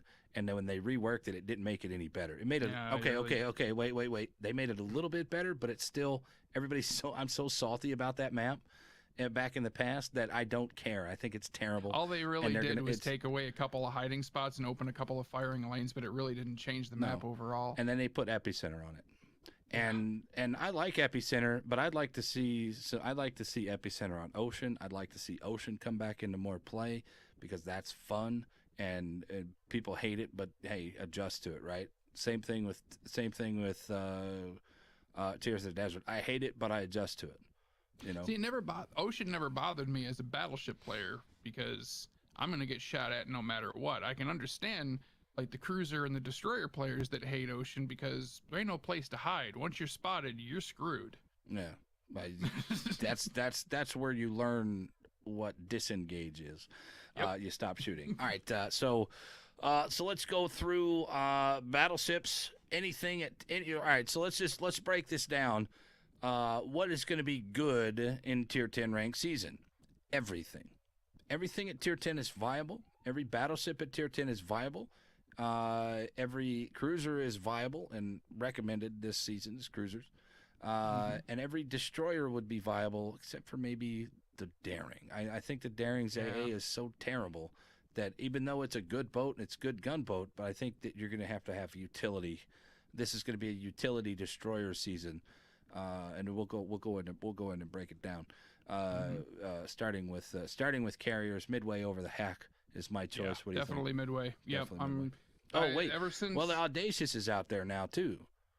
Yeah, the Audacious. The thing that I mean, even back when we were testing it, like I honestly, like I said, my hiatus has screwed up a lot of my knowledge of some of the newer stuff that's been added to the game. But unless they've made some drastic changes on it, back when we were testing the Audacious, the things that drove me nuts about it was the carpet bombing for the dive bomber. I can't really call them dive bombers because they don't dive. Carpet bombers. The carpet bombers was so different from the dive bombers that it was an entirely different learning curve to learn how to use them effectively. But once you learn it, you can do some massive damage with it and be quite an annoyance for the other team. The thing that drove me nuts about it is you're pigeonholed into doing that to get damage because it doesn't have any torpedoes. Audacious has torpedoes. Does it have it? Because the last version of it I played didn't have it. The Indomitable is the one that didn't have torpedoes. Was it the Indomitable? And that's the tier 8. That's the tier 8 premium CV. Okay. But the Audacious definitely has some, and it has some very short activation time, but they're really short. But with those British carriers, man, when I first started playing them, I absolutely hated the carpet bombing. I could not get the hang of it. And once I figured it out, I was like, oh my God, if I come up on somebody and they're like, if I come on directly from behind or directly from the bow and I drop early, I can completely just obliterate their deck from stem to stern. Yeah. we're playing the Tier 8 Implacable or whatever it's called, Tier 8, and it's a frustratingly good boat, and it's frustrating because those bombers make or break your run, I think. And if you have somebody that knows how to play or somebody that's a decent player, they're gonna turn away from you, right, as they're coming in. So you're not really hitting as what you possibly could. But somebody who's not a very decent player, somebody who's stuck or sitting still or whatever, you're gonna dominate them with those bombs, and it's all on that. So I think they all three have a place here in ranked season, but I think the midway is going to shine. Yeah, if I give any one of them the edge, I think it's going to be the midway, simply for the fact that if it has nothing else, those AP bombs you can just delete Midway's cruiser. Midway's HE bomb. They switched it. Yeah. The AP bombs are on the hack. Thank God. Thank God they switched that. Right. Holy crap, man! They're still insane. And I thought it was kind of interesting that they swapped the AP to HE on the Americans. And yeah, when they did that, during the CV, didn't make any sense to me. But when they first started the CV rework and we first started to test it, it was like I couldn't see why they decided, unless it was for historical purposes. Because they did a complete flip-flop with the armament from Japanese to American, because it was always the other way around.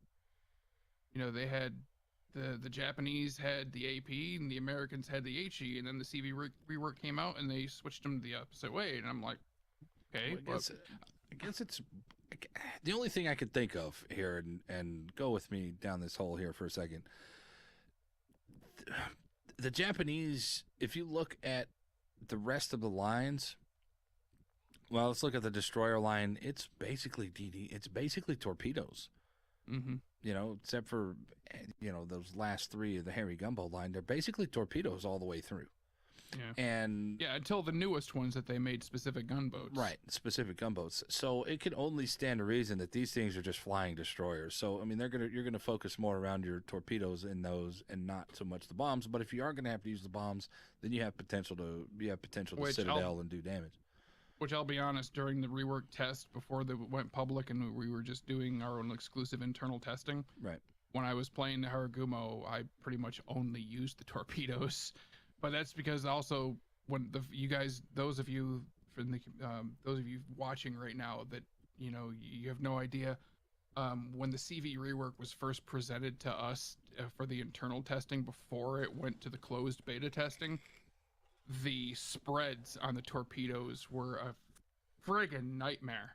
They were just so all over the place that it was so easy for enemy ships to dodge that, I mean, you'd drop like 6 torpedoes and you'd lucky if you're gonna hit one.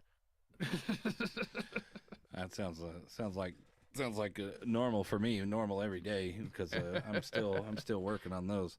But yeah. Last minute thoughts on the CVs. I honestly, Midway's going to be strong. Those dive bombers, those rockets, the Tiny Tims on those things are going to absolutely dominate. It's going to force balling, or death balling, or however you guys, a big massive blob. It's going to force that. Now, what the players tend to do with those blobs is it's gonna make or break the game. If you want to blob up, fine. But I am going to blob up and push into a cap together. And I think if you do that, I don't think that any team out there is going to be able to handle that, other than having a freaking Shimakaze with.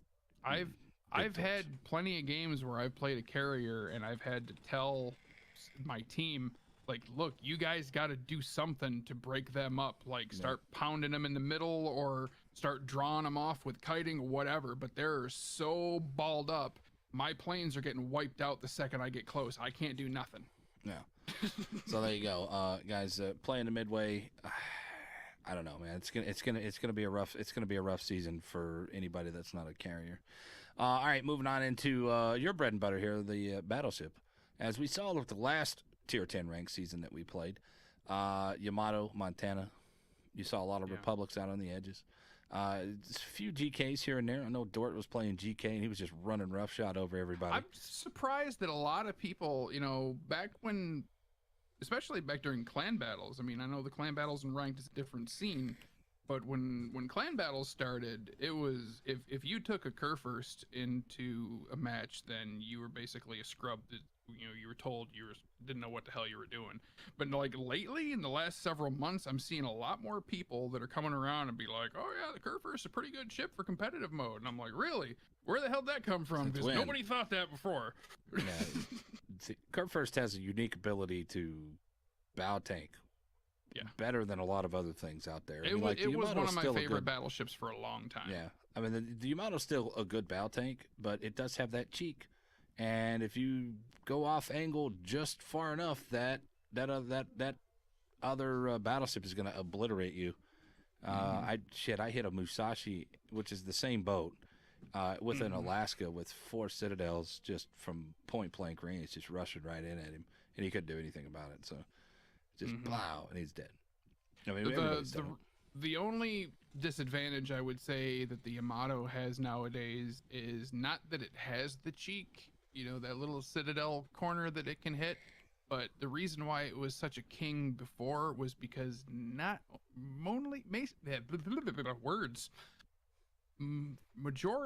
I can't talk. Take time. It was mostly limited to high tier Unicum level players that really only knew about that. But once the word started to spread and people like me decided to start telling people, look, if you want to kill a Yamato, this is where you aim. No. Once that started to get out there, now the Yamato has like a serious Achilles heel that people know how to exploit. Right. Well, I mean, with anything over time, people are going to figure out how to play it, and it's just another, just another smoke change. It's just another AP versus battleship change. You're going to adapt, and you're going to figure it out. People are. I've seen a lot of salt about the CV rework come down over the past couple months. There's still some really naysayers and haters on it, and that are out there, but the outliers, I'm angry. What? Why am I angry? I don't know. Then shut up. Yeah, those guys are starting to really fade off, and I think it's because people are adapting to learn how to play against these things. They learn how to play, and it was something that me and Virtual Senpai talked about here on the podcast. It was more along the lines of cruisers, which we'll go into next. And actually, we're going to save the cruisers for last because there's something else I want to talk about the cruisers. But this kind of ties into it of the cruisers playing smarter. It's all on those cruisers nowadays. The cruisers are the top tier. The cruisers are alpha in this game. I don't care how good you are in a battleship, vulgar. I don't care how good the Unicum players are in a battleship. If you have shitty cruisers now, your game is over. Because the cruisers are the damage. The cruisers put out way too much damage. They're way too accurate. They way too much firepower.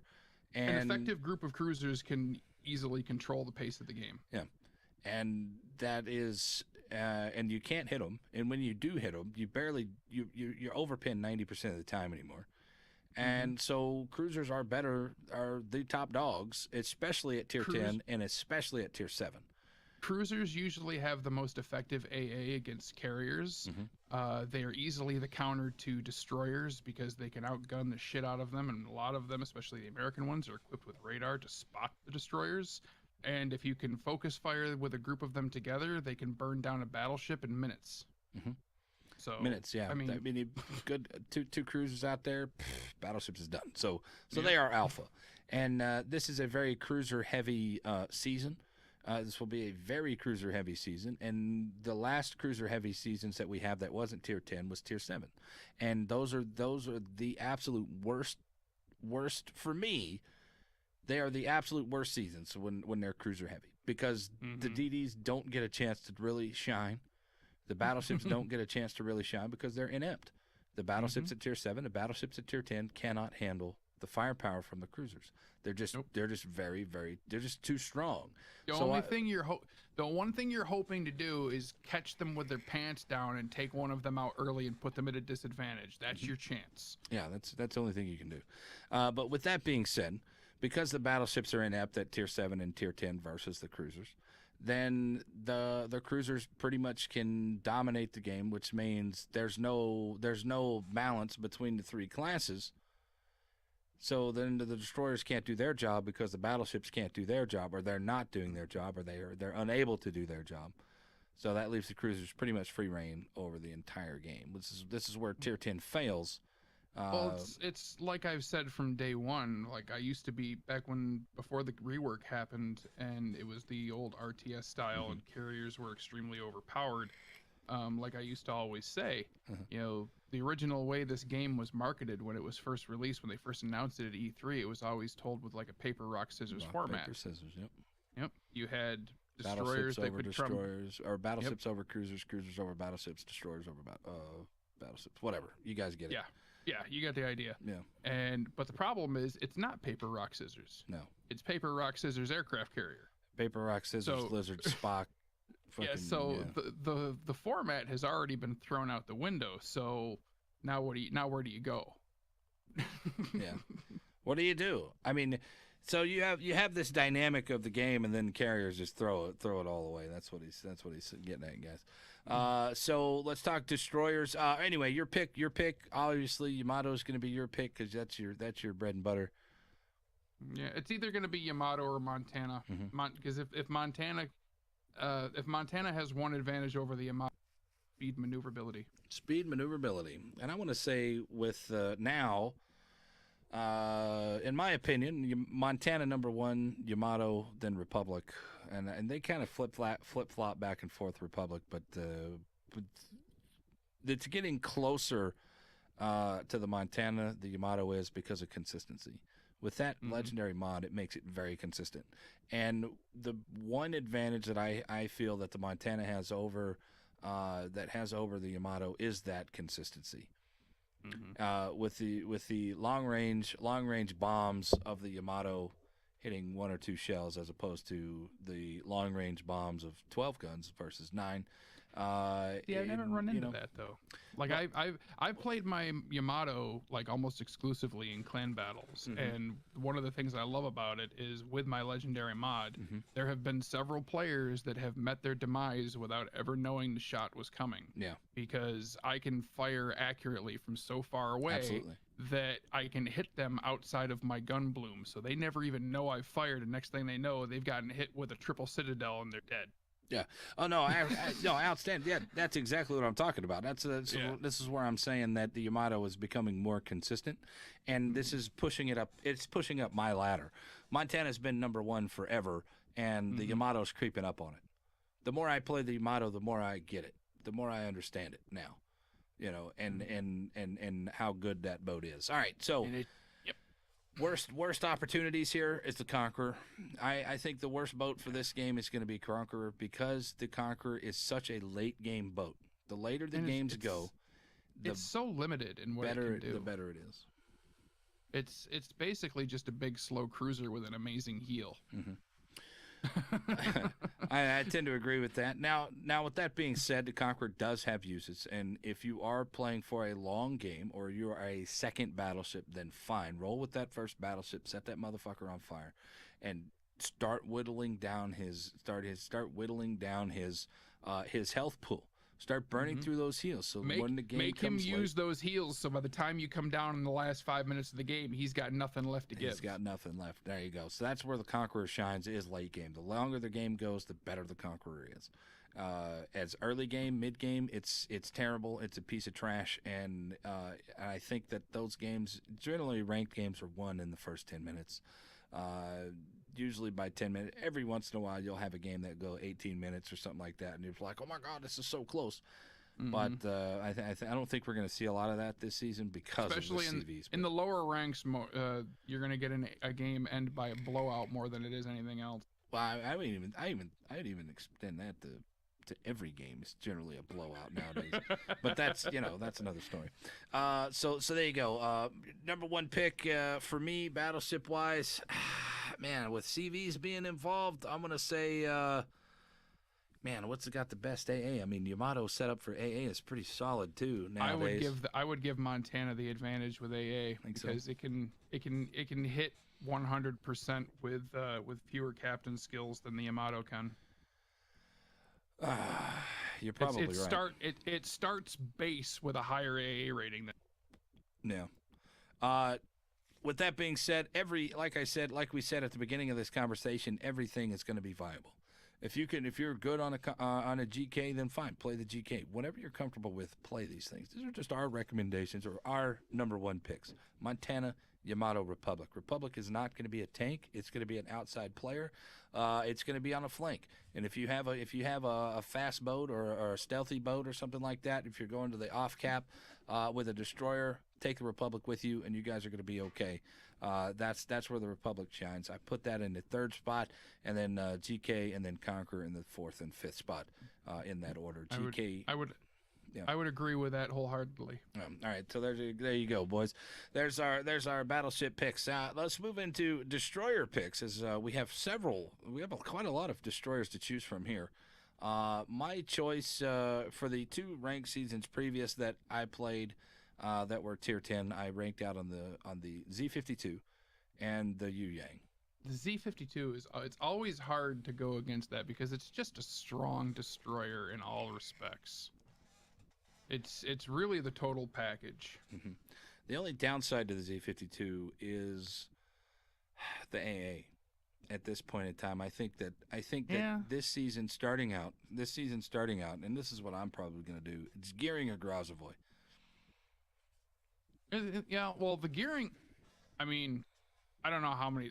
I would probably say that the Z52 is probably a close second when it comes to, like, if you're talking about a destroyer that you consistently see in almost every single competitive tier 10 battle, there's almost always a gearing in every match. Mm-hmm. Well, there's a reason for that. Yeah. it's got bitchin' SAA. You don't need an engine boost, so swap that out for your AA. Set it up for AFT. You get some long range on it, or you don't even have to set it up for AFT if you don't want to. It is with the legendary mod on it. It's 5.6 kilometer detection. It's got some nice damage long range torpedoes, and if it has to, it can gunboat, and it can, it can knife fight with other destroyers. I mean, it's a solid boat. You're definitely going to want to get in close, under 7 kilometers with the gearing. Over that, you start looping a little bit too much. But under 7 kilometers, I mean, any American boat does that. Any long-range fire, American boats just have those high-arcing, long-hanging shots. So yeah, you definitely want to get in close with it if you're gonna get into a gunfight. Somebody just brought up a point in the chat, and the question, I'm going to go ahead and do this since we were just talking about it. Russian battleships, they haven't released the information on when they were coming out that I know of, that I've seen. So we don't know if it'll be available for this ranked season or not. We don't, but I would tend to lean towards yes, simply because in the past, whenever they've had a new line close to being released in conjunction with a ranked season, they usually end up releasing the line before the new season comes out, because you always see that new boat being used in the new season. So I mean, like I said before, Wargaming never tells us specifically when the release of anything is coming, but if I had to place a wager on it, I would bet that we would probably see the Russian line come out before the ranked season starts. I have no base. I really don't know. Would it make a difference? You goddamn right. It would shift a little bit of things. Tanking wise, I think that would be a better tank. Oh, you know damn well there's already a ton of people out there that have enough free XP sitting around not being used that they'll be able to go straight to the Kreml. So well, I mean, you got to have something to use it for. I don't know. I've been sitting on a lot. So either way, does that change the battleship picks? I think with the accuracy buff at 12 kilometers, it kind of puts it in that third spot over the Republic to me. And almost number 2, just depends on how. I would say, just me being where I'm gonna pick the Yamato over the Montana simply because I enjoy playing the Yamato more than the Montana. But if the Kreml is in there, I would probably pick that second, just because I like playing it. And the accuracy is just too good under 12. And if you can get somebody under 12, watch out, DD. I'm not saying I don't like the Montana. I do like the Montana, but I like the Kreml and the Yamato more than the Montana. So I would have to put the Kreml probably at number 2 if it's included in the mix. There you go. I'll put it at 3. I'll put the Montana, Yamato, then Kreml, then Republic. And and it's very. Can we go like 3A? Because I mean, like they're like it's like 1, 2, and then these two are both good at doing different things. They're different positions, and then GK and Conqueror bottom of the barrel. But that's another story. All right, so going back to destroyers. Mm-hmm. My personal opinion, you're going to see a lot of AA anti-AADDs. It's going to be Grozvoy. It's going to be Gearing, because I believe those are two of the best AA boats in the tier 10. Where do you put Shimakaze? Shimmy's always been. It's always going to be there, and it depends on the player, right? If they're up in there and you're running the caps because you got the lowest detection in the fucking game at tier 10, and the longest torpedoes. Yep. Well, they're 12. I mean, most of the people are going to play 12. Nobody's going to play the. Some people might play the 20s, but they're not going to be You're always effective. going to get the people that play the 20s. There's always at least one there a day that you're going to find a running the 20s. Yep. So if they're playing the 12s and they're playing the caps, it's going to be very strong, and I'll put it very high on the list. But if they're stupid and they go out there and they play the back line and they don't really do anything when they needed to be contesting caps, then no, I put it very low. Those players right there are stupid, number one. And number two, you got to play it to its strengths. Its biggest strength is its stealth. If you're not using that, then you're wasting it. Yeah. And especially if somebody does that with a CV out in the game, they're screwed. Mm-hmm. Once they figure out that shim is not out there, they're going to go hunting for them. And they're going to do two things. One, they're going to help the team because it's going to leave us alone. And the CV is going to leave us alone until we can do things. And number two, it's going to kill themselves. They're basically committing suicide going out there with the CV in the game. So it depends on the player. I still feel that Gearing probably going to be my pick here because I've just played it more than the Grozvoy, so I'm more comfortable in it. So it's going to be Gearing, followed by Grozvoy, and then what do you do? Where's the AA at? What do you do after that? I mean, there you go. I mean, Kebab has a place. It's not a very good place, but I mean, it's low on the list. The shimmies are right there. The Harry Gumbo is going to be played a lot, but it's going to be played as a up close cruiser. So they're going to be smoke humping, pretty much island humping, smoke humping most of the time, as we saw with the spamming sons of bitches. Yep, those bastards are going to be the bane of battleships' existences. Then you have what else is there? Grozvoy, Daring, Kebab. I mean, Cobb is just a cruiser. Cobb is not effective as a destroyer for one reason, the detection. The detection is so high, and you have to. It can be effective if you're with somebody else on the outside. It's another flanking ship. I would put that in the category with. It's effective as a kiter because when people see it, they can't help but shoot at it because they think it's a quick kill if they can hit it. But its speed is deceptive. You have to lead that son of a bitch a lot at long range, or you're never gonna hit it because it is too fast. This is where a lot of people. I think that if you're gonna go out on a flank. You want a Kebab, you want a Henry, you want a Republic. Those are the three boats that you want out on a flank. Number one, they're fast. All three of them are very fast. Number two, the range on these are very long. And this is where I say that you should put the legendary mod on the Kebab, which a lot of people don't like. Legendary Kebab gives you extra range, right? Which gives you an extra cushion of turnability that you can dodge more shots. So I think if you're going to play the edge of the board and that's your mentality for these games, then go ahead and play that Kebab. That's going to be great. Here's the question for you when you're talking destroyers.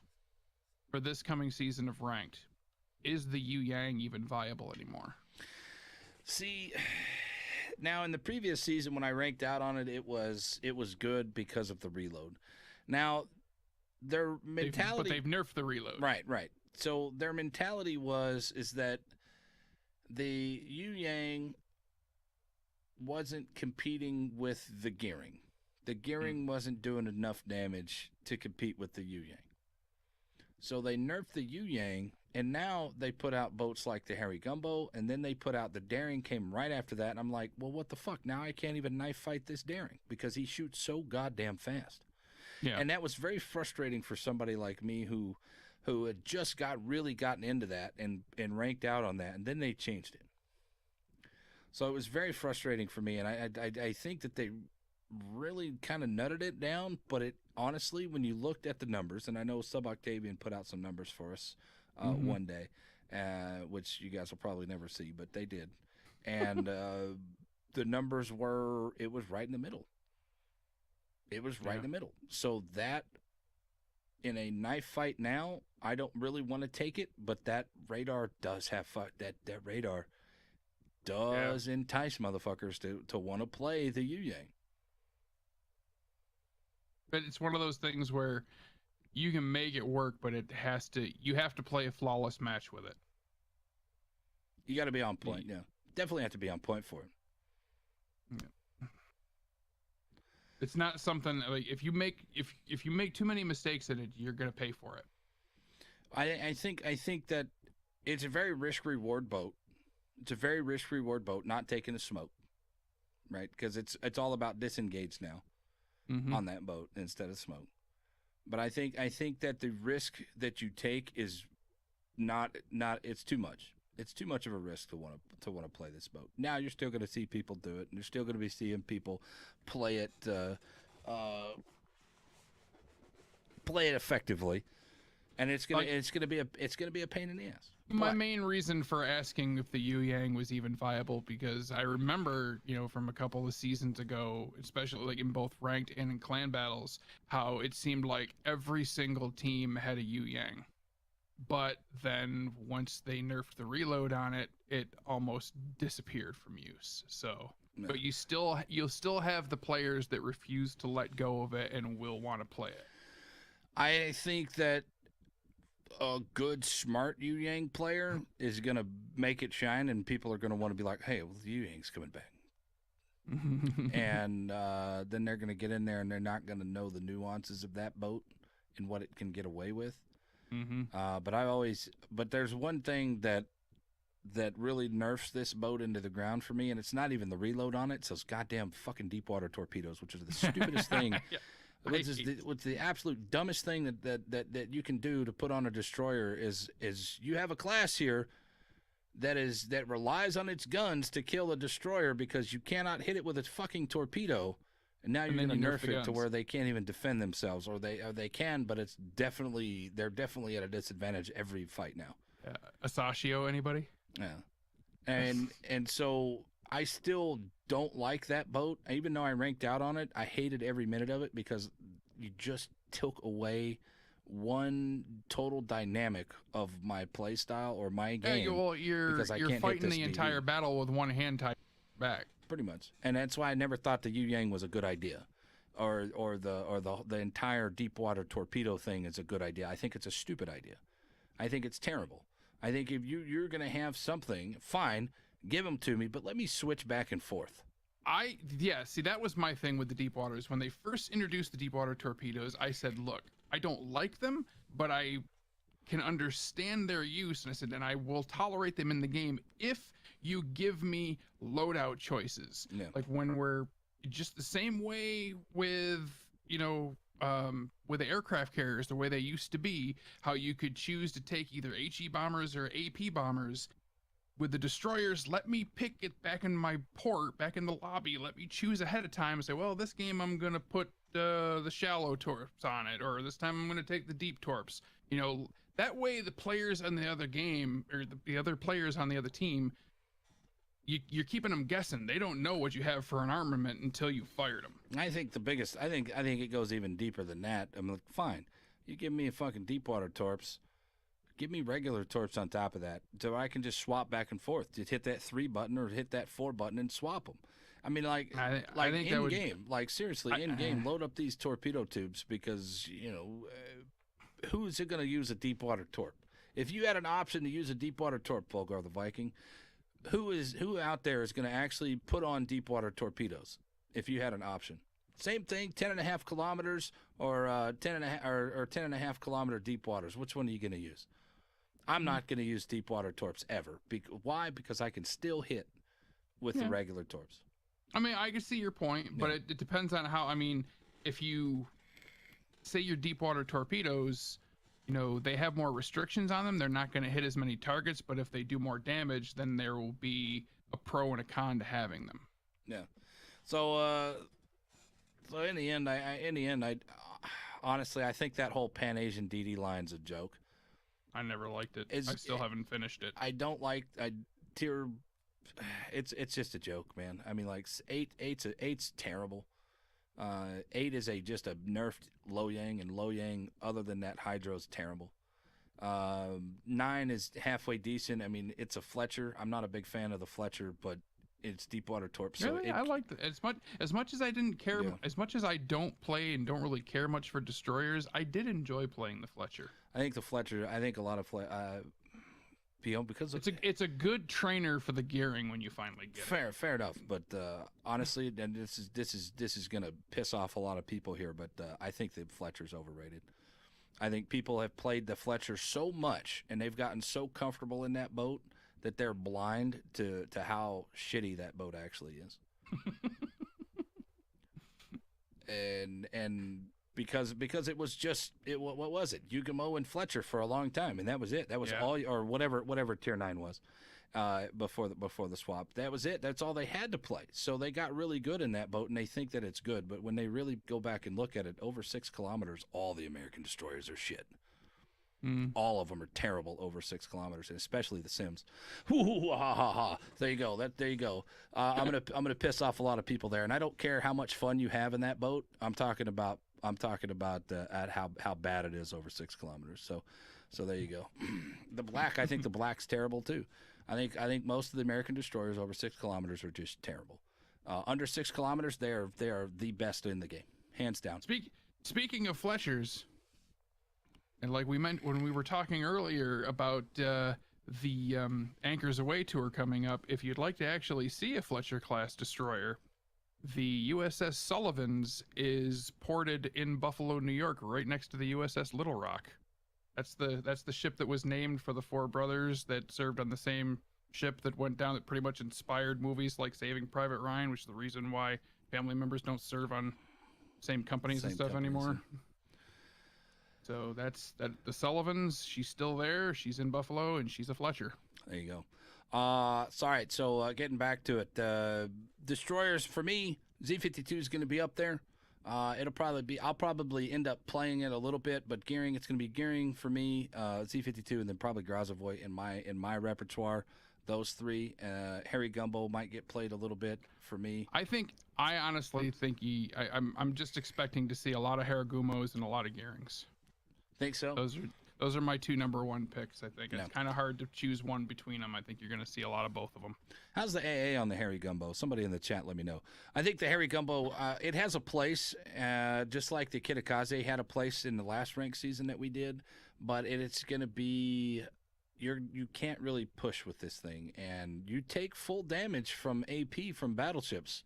So battleship players out there, if you see a Harry Gumbo, you got a nice juicy target for yourself, and I'm ready to see this thing. For it, it's going to be a mid range. It's going to be a mid range, not a capping ship. It's going to be a mid range, back of the line, support DD. You're going to be able to help out your gearing, your Z52 finally take out somebody, or you're daring in there to take out somebody. But it's going to be very effective at setting fires and continuously damaging the battleships that are out there. Cruiser wise, how's it going to do against cruisers? It'll be fine. Zoning torpedoes with those 12, the 12 torpedoes that you can drop as zoning torpedoes is going to be fine. I think it's a good choice. Bottom of the barrel. Kebab is always on the bottom of the barrel for rank season. It's just not very competitive, I don't think, because it's such one-dimensional boat. And in rank season, I said earlier, I stand by it's a cruiser. It's not a destroyer. Right. In this world of rank season, your flexibility, your mental flexibility, is going to be the key to what. Okay, this isn't working. We need to go now. Let's go do this now. And you have to recognize that early. Kebab just doesn't do it because it's one-dimensional all the time. Whereas a gearing or something like that, you can do both all the time. You can go gunboat, you can go torpedo boat. I mean, if you get low on the gunboat, then you can just stop shooting and just drop torpedoes. If you decide to take a Cobb, then really all you're doing is depriving your team of a destroyer and giving them a cruiser with a low health pool. There you go. Well, it's got a heal. So there you go. Oh, yeah, it has got a great heal, but it's still, when you have nowhere near the starting hit points as some of the other cruisers, then honestly, what's the point? No, that's true. At that point in time, you should just take a Henry. All right. Last minute. Is there any DDs that we didn't talk about? I know the daring's out there, but its AA is terrible, so I don't know how well it'll fit in with the CVs being out there. What's the other one? Shimmy. We already talked about the shimmy. It could be good if people play it right. It could be very good. Which is like anything. Yu Yang, I think, is just honestly just needs to be the whole thing needs to be reworked and give it regular torps, and I think it'll be fine. Man, I think that's it. I know. I think that's Z52 everything. with that hydro and baiting people in is just going to be too strong. But it's a very patient play style with the Z52. So, I mean, if people are patient, then they'll do very well.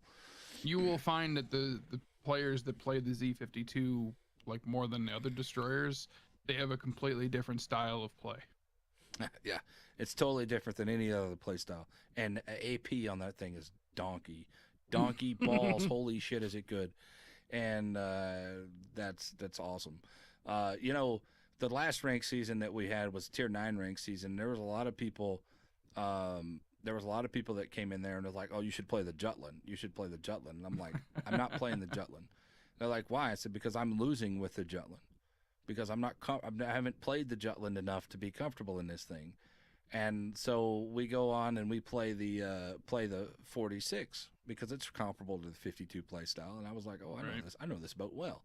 Started playing that and ended up ranking out on the 46 with like a 60% win rate. I think I played 80 games or something like that. And I think we ranked out like 125 games. It was a little bit too much for me, honestly. But I got into that. Okay, I can't find a boat to play. Let's play the Jutland. Let's play the Kitakaze. Let's play this boat. Let's play, finally I sat down and with Mijesh, and he's like, just play the 46 or the Kitakaze, but stick to one boat. And I was like, okay. So I started on the 46, and I'd be like, win 5 or 6 games. You should play the Jutland. I was like, dude, I just won 5 fucking games in a row. Why would I want to go back and play the Jutland? I mean, holy shit. So I'll definitely be playing the 52. I will start out on the 52 and see if, I don't know. I was back when I was testing them. I was torn with the British destroyers because I really had fun. Like I've never had fun before in a destroyer with the lower tiers. But once I got up into the higher tiers, it seemed more like a lot of the same. Right. They're pretty much the same. I mean, with the daring, I mean, we can talk about that for a second. The daring is a unique boat. It's very unique and it's very good, but is it better than any of the others at what it does? I think for disengageability, it's very good. I think it's better at knife fighting with other destroyers, and that's probably about it. Like if it gets caught where you're spotted and you're at close range with another destroyer, you can mow them down with your guns. But other than that, what advantage does it really have? I mean, it's a utility boat. I think something that people don't realize about these boats is that you don't have to be the best on the board, but you can support that motherfucker. Mm-hmm. And I think that when you're looking at something like the Udaloy or the Grozavoy, the Udaloy is a phenomenal support DD. If you have a Gearing with you and you have an Udaloy or if you have a Fletcher with you, that's going to make those boats even better. And I think that Daring is a good support style. It's not good enough to like really dominate and carry a game or something, but it's definitely dangerous as a support style boat. And I think if people play it as a support, like, hey, I've got a Gearing, I'm going into this cap, and you got a Daring behind me, we're going to 2v1 just about anybody.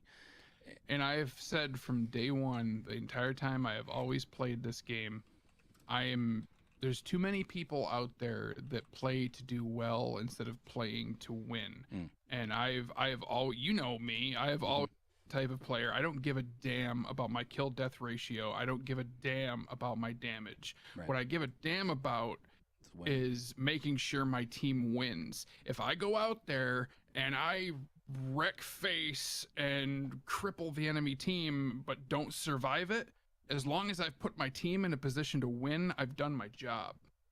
Yeah.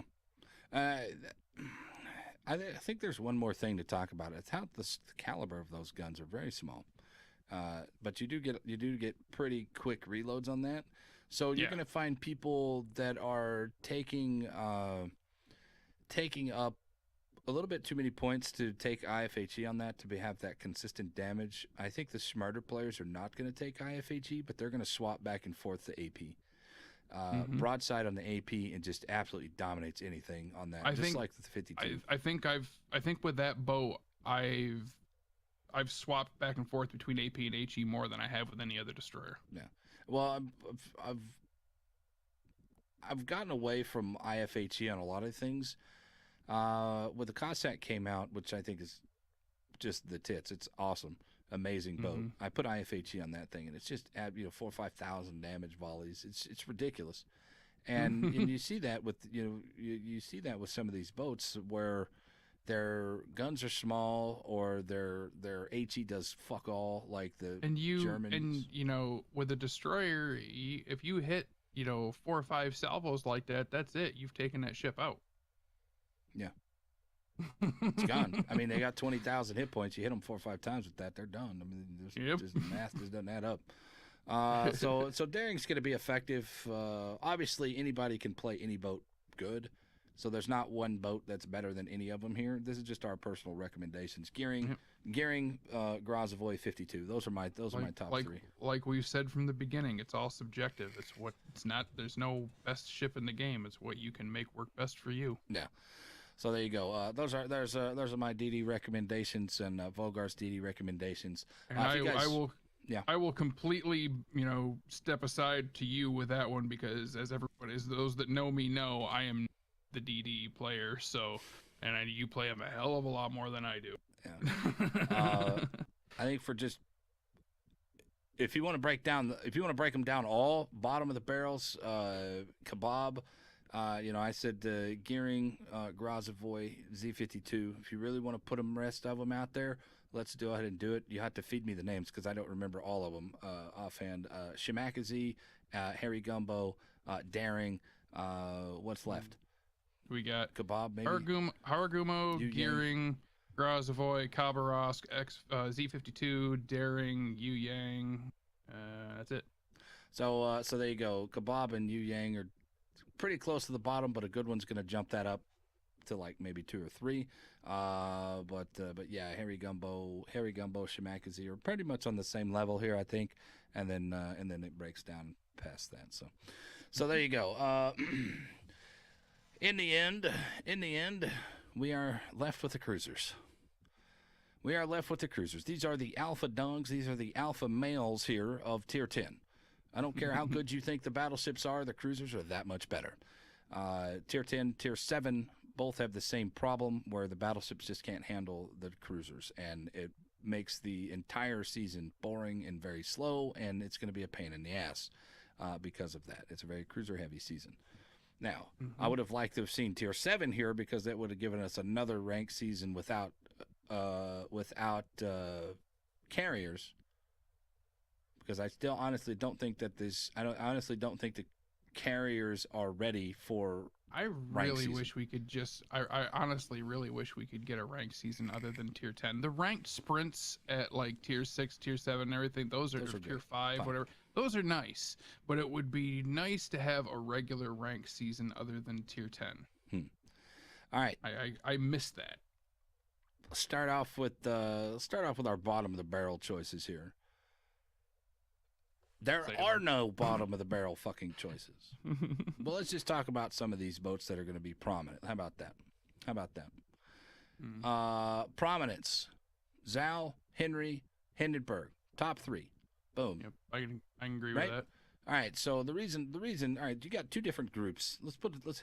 Man, there's so many good fucking boats here at Tier 10 cruiser wise. Every one of them are on the same fucking level. So there is no number 1. You're almost gonna see, on every team you're gonna see at least one Des Moines. Right.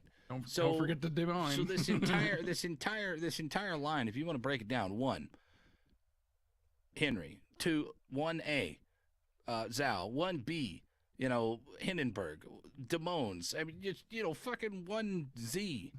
Everything is good. Everything is viable. There's no bad boat here at Tier 10 for cruiser wise. I think if there's one Tier 10 cruiser that I would put at the bottom of the barrel, and it's nothing against the boat, it's still a good boat, but I think it requires a player of a certain mentality to make it that much better. And that's the Minotaur.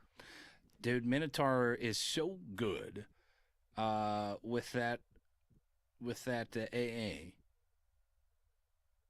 that I think it's going to be. Like I think we're going to see that more than anything else. Like I said, I'm not saying it's a bad boat. No. I think its only disadvantage is there's a lot of people that play it that don't know how to. Oh, absolutely. Well, I mean, you could say that about anything, but absolutely correct. So I absolutely love the Minotaur.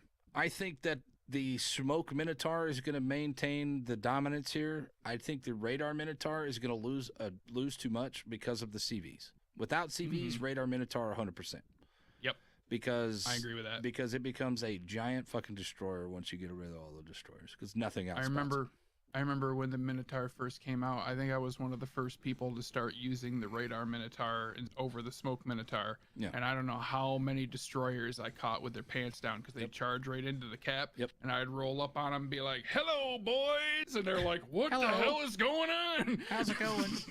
Yep. And you absolutely shit on them, and you turn on them. And even if you don't, somebody else is, and that's the best part about it.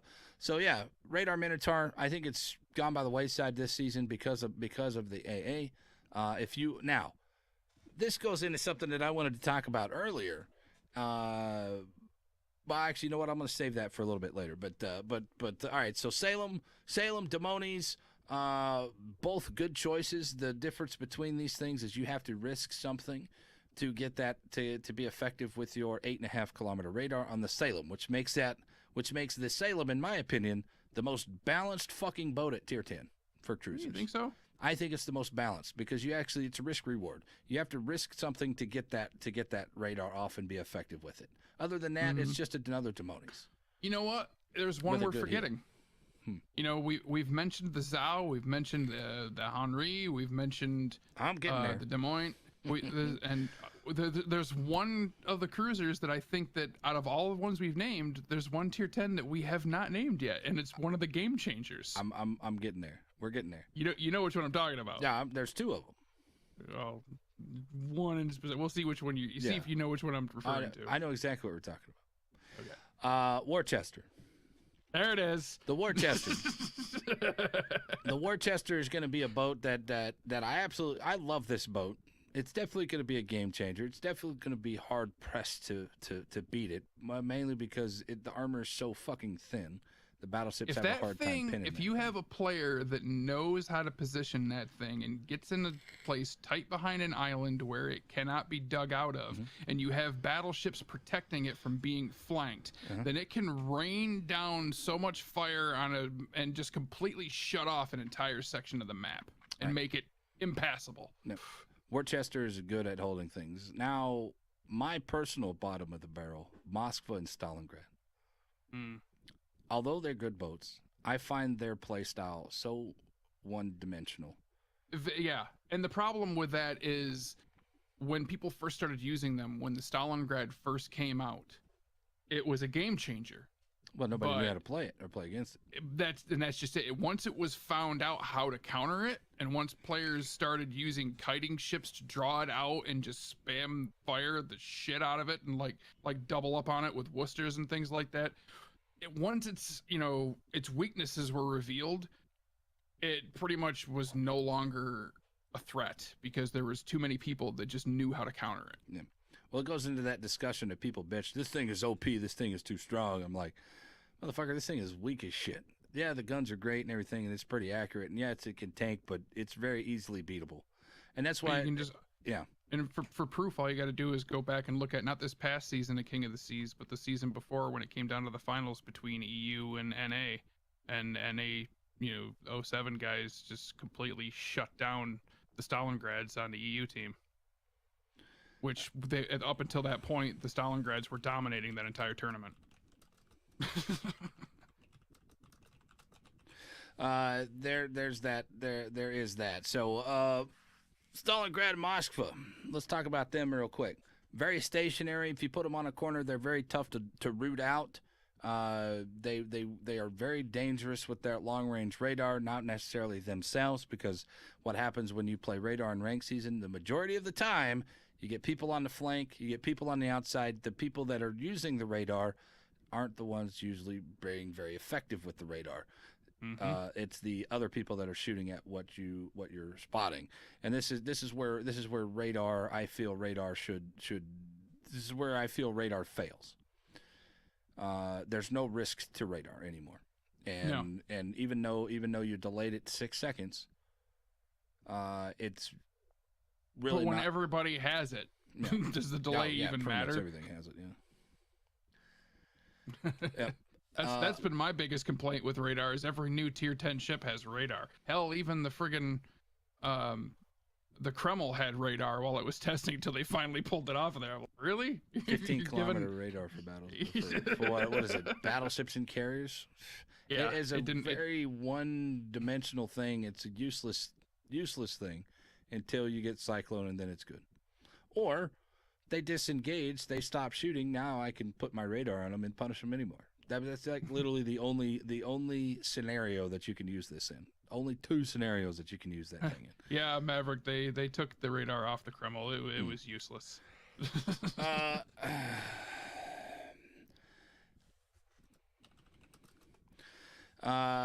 So there you go. There's the end of the discussion. Tops, they're all good. They're all going to be very effective. They're all going to be what's the word I'm looking for? They're all going to be good. They all have their good situations. They all have their negativity situations. But just for shits and grins, let's give you some tops. If you want flankers, I've got 3 flankers for you. Here you go. Zhao, the Henry, and the Hindenburg. Those are your 3 flankers. You want Island Humpers? I got Island Humpers, Cap Defenders. You got Worcester, Demoni, Salem, Minotaur. They're all Island Humpers. They're all blah, blah, blah. If you want a straight-on bow tanking thing, then I've got 2 for you, and that would be the Moskva and the Stalingrad. They're all good in their own right. They're all pick your poison here at this point. Pick your poison, and everybody's going to have a beautiful time. That pretty much sums it up too. I basically just picked for those roles, you named the exact same ones I would. There you go. and it all depends on how you want to play. They're all good. They're all going to be effective. They're all going to be a little bit too strong, and they're going to set me on fire way too much. Ha ha ha. And in the end, I think the like I said, my bottom of the barrel is the Moskva and the Stalingrad because as a battleship main, I hate all of them. That's right. Goddamn right. Anyway, the reasons. Well, now let's go into the reasons why I said the Moskva and Stalingrad are bottom of the barrel carriers. When you're being dead still like that, and you have to pretty much be still the entire time, you're going to be subject to so much AA.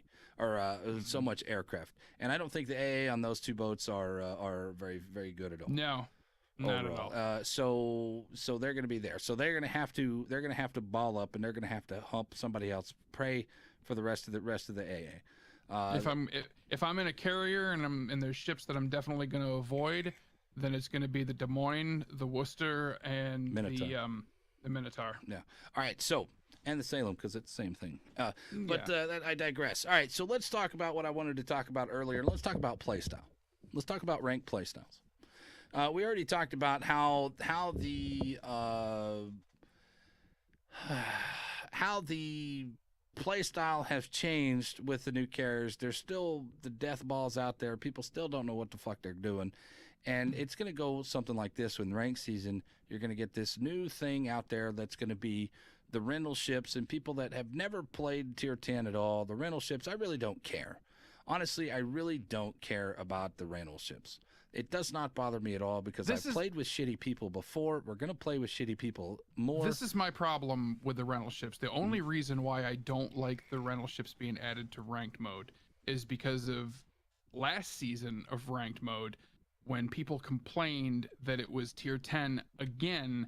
Wargaming's counter argument for that was that they felt that ranked mode, they felt that there was enough players in the game that the game is old enough that there's enough players that have progressed far enough that to have tier 10 boats that they felt ranked should be end game content competition. Right. And now they've completely countered that by saying, oh, you don't have a tier 10? Well, you can rent one. Well, then what the hell were you saying before? Yeah. Well, things change and they change their mind. Subs will never be in the game. Subs are in the game.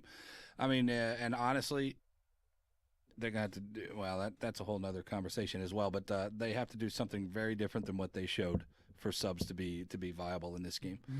Number one, number two, it's good for an event, and I just hope that they keep it in event status. It was fun for what it was, but there's no way in hell that would fly in the live game. No, not right now. So either way, that's not the point. What I wanted to say was play style. If you want to be effective with your cruisers now, especially with something like the Minotaur, that if you want to run your radar, run it out there with a gearing that has has the best smoke, has the longest smoke, and then be able to help that gearing. Smoke him in toward a cap. Don't go into the cap, but go around the cap to where you're protected, and then you can cover that guy with AA. So then you would play that side of the cap. Now you're limiting yourself a little bit, but you're also creating an AA bubble that your DD can survive in. And the minute you move in as a destroyer, the minute you move into the cap, probably one of the first things that you're going to do is draw the attention of the carrier. He's going to move in to try to spot to see where that destroyer is. And if you have a cruiser there backing you up that is an AA cruiser, that negates the carrier. Yeah. Which in turn changes the game. Which in turn gives you an advantage. And hey, you know what? Maybe that guy gets dev struck in the smoke, because a lot of people are getting better at smoke shooting. A lot of people are getting better at smoke shooting now with that little circle on the minimap, which I always thought was dumb. There was no reason for that. Nope. And honestly, I wish there was a lot of mods out there that I think are just crutches for a lot of people that you really I get asked all the time by people asking me, like, what mods do you use? Don't use them. Haven't used. The game is almost 4 years old, and I haven't used mods for 3.5 of those years. So it's been a while. I mean, every once in a while, they'll be like, "Hey, what mods do you use?" And I'm like, "I'm not using any mods. You guys want me to see how to work it? Let's put on a mod." And I'll put on like that rainbow contrail mod, and I'll throw out the Atlanta or something, or the Worcester or something that just has a ridiculous reload rate, and it's just flying rainbows everywhere. But I know you like the different colored tracers. I don't even use those anymore. I mean, I would just want my shells to not be fucking white. We have the ability in space battles to not have white shells. I want my shells green. I want them purple. I want them something that contrasts with the rest of the map. And we have that ability in space battles to do it. Why can't we do it all the time? Give me a chance to fucking change it. I mean, it doesn't affect anybody else. So I think that's one mod that they haven't pulled from that little mod list into the game. They could easily make it so that no matter what color you set it for, you're the only one that sees it. Well, it's the way it is now. Literally, that's the way the mods are now. I'm the only one that's seeing this shit. I don't know, but anyway. But that's the one thing, man, because I don't care what they said, what they did with the change. I still can't see half of the shells coming in on neighbors coming from shooting from A to C. I can't see the shells going out. I can't see them coming in, so it makes it hard. Number one, to dodge, fine, but now I don't know how to adjust, which really affects my effectiveness in the game. So, but either way, it's not the point of what this conversation was supposed to be. I got you supposed to there. be about. But yeah. But anyway, play styles and playing for somebody else, playing the objectives, and making your boat the most effective to play that particular objective, and also give up that objective, but don't give it up freely. A lot of times in random games that you sit here and you'll see them over and over and over again, is that what happens? We're playing on North, and there's 3 caps, A, B, and C. A is on the left, B in the middle, and C is on the right. Playing from the bottom. I see so many teams just go to A and C, and they just leave B alone. Oh, yeah. Nobody plays B. Nobody fucking plays B. Oh, it's been a long-standing thing in the game. Whenever you have maps where the bases are in a concentric, a line like that, where they're all, symmetrical, one here, one here, one here, and they're all left, right, middle. Well, most of the ships have always avoided B simply because on most of the maps, especially for the larger ships with low concealment, it's easy to get crossfired. So people just, it's almost like a knee-jerk reaction now. You just know, don't go to the middle because you're going to get shot from both directions. So,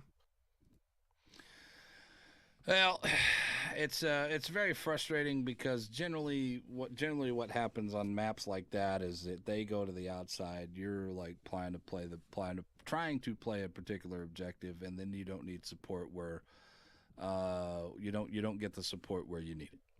mm-hmm.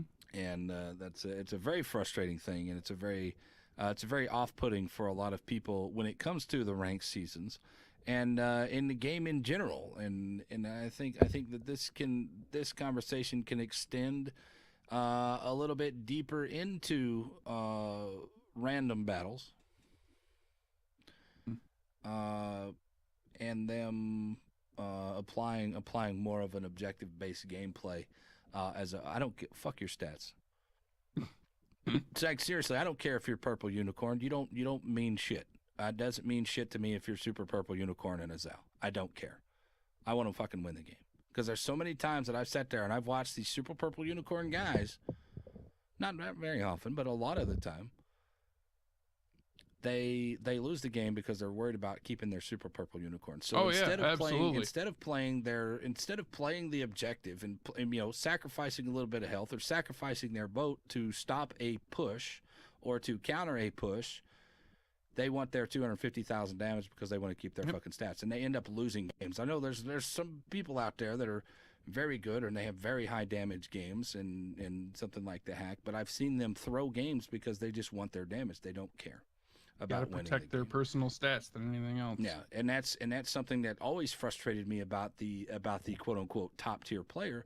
It's because for them to stay top tier, they particularly have to have these stats to be top tier, which drives me nuts. Be effective in this game. If you had not been out there on the edge of the board 90% of the game, maybe you could have come in there and helped me fight this DD. But since you were 19 kilometers away, shooting at a battleship sitting dead still, you were ineffective for me. You're ineffective for the game. You're ineffective for that particular objective. And you lost us the game because you were not there defending and playing the objective. So Super Purple Unicorns, it's a selfish play style. And I think that ties into what I was saying about it doesn't matter I don't care about your stats. I want to win the game. That's the only thing that I care about. And if I have to lose my boat in the first 5 minutes, but I took out another boat, fine. I took out one of the only DD. If I end up having to accidentally ramming this guy and I took out that only DD and I'm in a DD, then fuck it. Who cares? Now they don't have it. I actually had, like, a year ago, I had somebody look up on one of those sites. I can't remember what it was, if it was WoW stats or something else, but somebody in my chat was looking up my stats. And they were like, whoa, you just moved from Unicum level player to super Unicum level player with that game that you just played. And after that, I went into my Wargaming account and I placed all of my stats on hidden because I was literally like, don't tell me that. I don't want to know that crap because I really don't care about my stats. And the minute you start making me care about them, then I'm going to start protecting them. And I don't want to play like that. Yeah. I don't know what my stats are. I know I have particular boats that I play well. I have particular boats that I don't play well. I have particular boats that I like and the ones that I don't like. And I have really good stats on at every level. They're not the best stats. They're not purple. My win rate's purple, but that's because I play the game. My damage is low because I play everything. My survivability rate is terrible because I don't mind throwing my boat away if I have to. And I have so many people that tell me they worry so much about what their win rate is. Yeah. And when like 90% of the games they play are randoms and they're worried about their win rate. And it's like, your win rate doesn't mean anything because it's not a personal stat. You have no control over that win rate if the rest of your team throws the match. So playing good enough to win. Exactly. That's what you were saying earlier. Play good enough to win. Yep, there you go. I got a 61% win rate. I win 61% of my games. And I don't care if you play solo. I find the solo stats are a little bit jaded because you end up playing more selfish because you want to get your stats. And would you rather rely on, I've said this so many times and you've heard this a bunch, but would you rather rely on 11 morons or 9 morons and two other guys that actually have that you're probably talking to, and you have the same mentality for the game. And you're actually able to. I would much rather rely on 9 morons and 2 guys that I can actually count on. And that's the main reason why when I go into randoms, I'm usually playing with Vision guys that I've been playing with for years, because I don't know how many times the 3 of us have gone in there together and completely won that game by ourselves. Yeah. A game that we should have lost, but we've controlled it and won. It was just because the 3 of us. So that's why I don't play solo. Yeah, dude, we had a game the other day where we had 10 kills between the 3 of us, and we lost. 10 kills between 3 of us, and we lost. And when you get games like that, and everybody's had games where they get 8, 9 kills on your division and you lose. And when you have to do that, you are doing so much for that team. You just need 1, 2 more people to do something. Please do something. Go cap something. Go do something. And when they're not doing those things, it's very frustrating for a player. It's very frustrating for a lot of players, for the better players or for the average players. I don't know how many times we played matches and Derp has said to me after the match is over, he's like, dude, take a look at the win screen. And I'm like, what do you mean? He's like, look at the team score. He's like, you and I by ourselves killed every player on that other team. I'm like, really? Nobody else got a single kill? He's like, nope, it was just you and me. I'm like, holy shit. Yeah. So in the end, it's this rolls into rank season as well. Playing, I don't care about your stats. I don't care. I want those wins. And a lot of people are going into rank season with the wrong mentality. They want to have fun. I want to have fun too. And you know what's more fun than anything in this game, Vulgar? What's that? Winning. Winning is the most fun. I mean, if we have a fucking shitty game but we win, you're okay with it. But if you have a shitty game and you lose, you're fucking salty about it. I know. And if you have a great game and you lose, you still feel like you missed out. Yeah, exactly. I had a game in the Musashi last night, was 249,000 damage, had like 2,713 base XP, and I was like, oh my god, I was so stressed out because our team was so shitty that we almost lost that game. That they were like literally trying to throw this game, and I'm like, oh my god! But once we won, it's okay. If we'd have lost that game, I'd have been copy pasting that shit. I'd have been throwing it into the Discord. I'd have been like, look at this terrible team. Look what I did. That was 2,713 base is what, 1,800? If you're on a loss. I cannot tell you how many times I've had matches where I've pulled off like 200,000+ damage and like 6-7 kills or something, and we've lost on points because no one else on the team did anything. Exactly. Because nobody wants to cap, nobody wants to play the objective, nobody wants to shoot the right targets. They're shooting at battleships when they should be shooting at DDs that are spotted on the board, sitting dead still broadside, and I mean, it's all whatever. Whatever. I think that let's jump into the rentals real quick, because I know you're not really a big deal, not a big fan of the rental ships. I think the rental ships aren't going to be. It doesn't matter in the long run, because eventually the better players are going to pass the rental. You're not gonna see the rental ships like, like tier 5, like rank 5, 1 through 5. You're not gonna see rentals. Yeah. I think that, well, not early on. I think the first 2 weeks is going to be people ranking out, and this is what I've noticed over the course of the time. There's tier 1 players, there's tier 2 players, there's tier 3 and tier 4, right? Tier 1 and 2 fight each other all the way up till they hit rank 5. Once they hit rank 5, then they're gone. You don't see them. Once then you're fighting tier 3s and 4s together, and you'll find those at tier 10.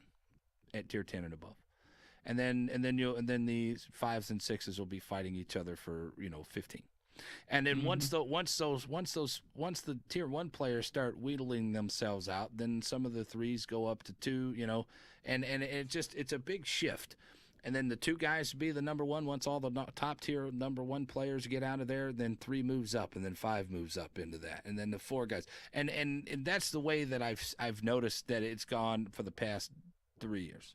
And then it's where do you stand up? Where do you feel that you stand up? I'm not a top tier player. I'm not a second tier player. I put myself now into 3rd or 4th tier. Probably the 4th tier. I wouldn't even, I mean, with myself, I don't have the patience to like push that far into rank mode, so I wouldn't even know where I would put myself. Yeah. So rental ships, are they going to matter to the top tier players? No. Are they going to matter to the first 6 tiers of players? No. They're going to matter to the guys that are brand new. This is their first time getting into games, and they're going to stay at 15. And 15 is going to be a fucking cesspool, and it's going to be so hard for people to get out of 15 to 10. Mm-hmm. And because of the rental players, people that don't give a shit. Oh, what's this about? Are the new players. So, it's going to be awful. Your best chances to get out of that are going to be the ones that play early, like try to get down to like, under 10 within the first day or two. Yeah. Get out of it quick, because the longer you wait, the more of those players are going to keep you there. Are going to filter up. and I think, farming credits and farming experience in ranked. Rank gives you more experience. No, it doesn't. No, it doesn't. Get that out of your head right now. No, it doesn't. No. All right. So moving forward, that is it. That's all we have to say about ranked season, unless there's something else that you want to talk about. Rewards are still comparable to the steel rewards from last season. Yep. Nooster Shimmy's coming out the 29th, I believe, for 20,500 steel, which is 6,000 steel more than the black, which is rewards or whatever. If you guys want to rank out, go rank out, man. It is very enjoyable it's a very enjoyable feeling at the end when you're done ranking out. Trust me, I remember the first time I didn't know if I was ever going to rank out, but I plowed through it, and guys plow through it. Plow through that frustration. Get up, go punch a hole in your fucking wall. That Sir Venom is not advocating punching a hole in your wall at all by what he means, because I ain't paying for you to fix it if you're a dumbass and go punch a hole in your goddamn wall. Only if you own your home. If you rent, don't punch a hole in your wall. Well, whatever. I don't know what happened. Here's some putty and here's a patch. Don't do that shit. Anyway, I digress. It is very enjoyable. It can be very enjoyable. It can also be the worst experience of your life. Every season I have the same problem. I'll do good for a while, and then I'll do shitty. And then once I start getting fucking shitty and frustrated, I have about 2 days where I'm just an ass. I have the same thing. It's like I'll start and I'm like, yeah, I'm doing pretty good. Maybe this is the season where I turn it around. And then I hit that wall where I can't get a decent team and everybody's doing the wrong thing. And I'm just like, well, this is why I don't play this shit. It's goddamn, man. There's something to be said about Tier 8. I still think Tier 8 is my favorite rank season, Tier 8 and Tier 6. And the reason is because when you just absolutely dominate the enemy, you outplay the guy, and you know that you're better than that guy. You're like, okay, I can beat this guy. Hands down every game. I can beat this guy. I know that I can beat this guy. Still, my favorite. I think Tier 6 will always be my favorite, simply because I'm pretty sure I have a video on my YouTube channel. I think I saved it. The last time they did ranked at Tier 6, the very first match I played, I went out in my Arizona, and I got all 7 kills. I killed every single member of the enemy team by myself. There you go. And I'm like, I'm saving this game. Yeah, right. I think I've gotten... I remember that one of the, I think it was the T61. Yeah, I was in a T61, and I got 2 double kills in one of the ranked sprints, the last ranked sprint. 2 double kills in one game. It was a double kill and then another double kill. And I'm, okay, well, there you go. They've only got 1 ship left because it was 5-on-5. Mm-hmm. It was awesome. It's such a good feeling when you and that happens. It was accidental. I mean, it's not like I was going out there, I'm gonna get a double kill. Woohoo! Yeah, no, it was accidental. Oh, that's one of those things that you don't plan for, and it just feels so good when it happens. Yeah.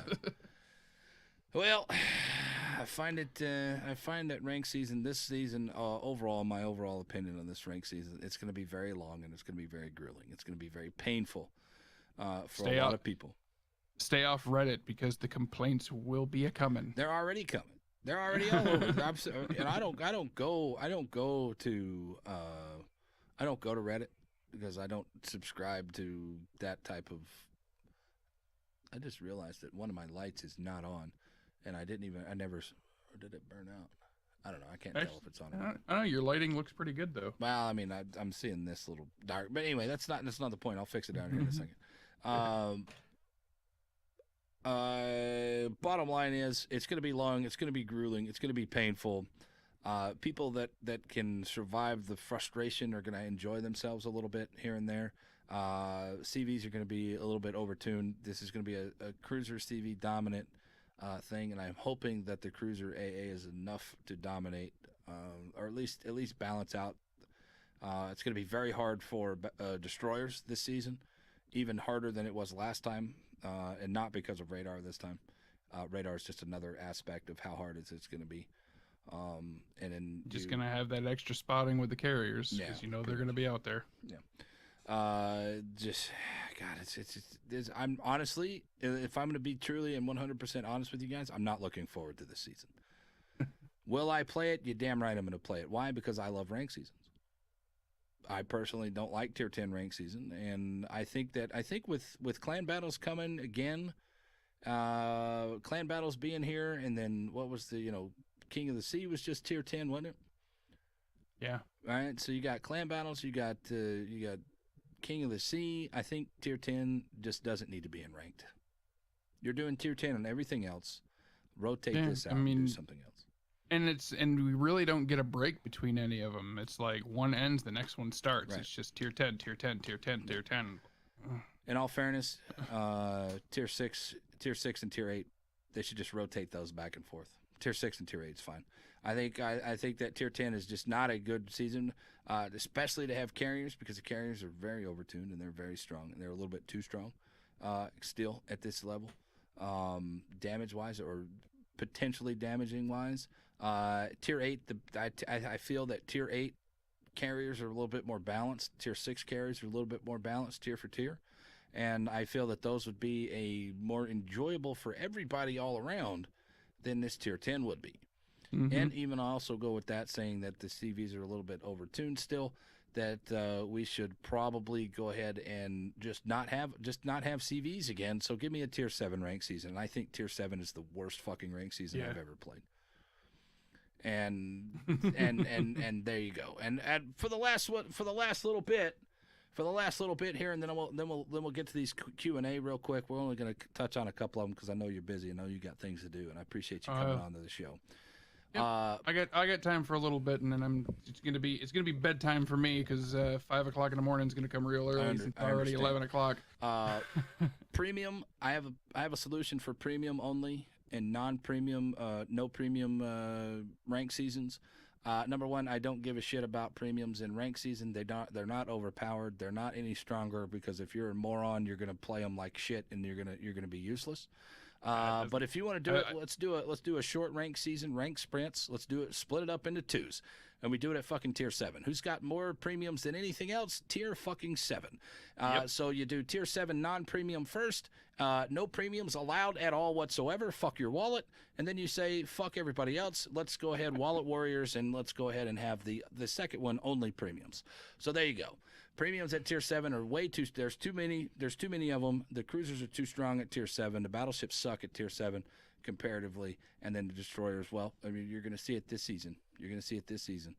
The cruisers are too strong, and the destroyers suck at tier 10 versus those cruisers. So you're going to see it. There's my 2 cents. All right.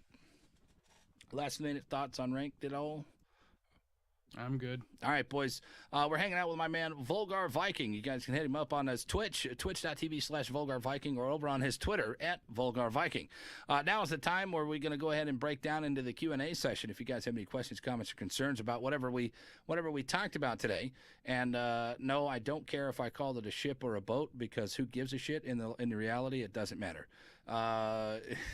Number one. Number two.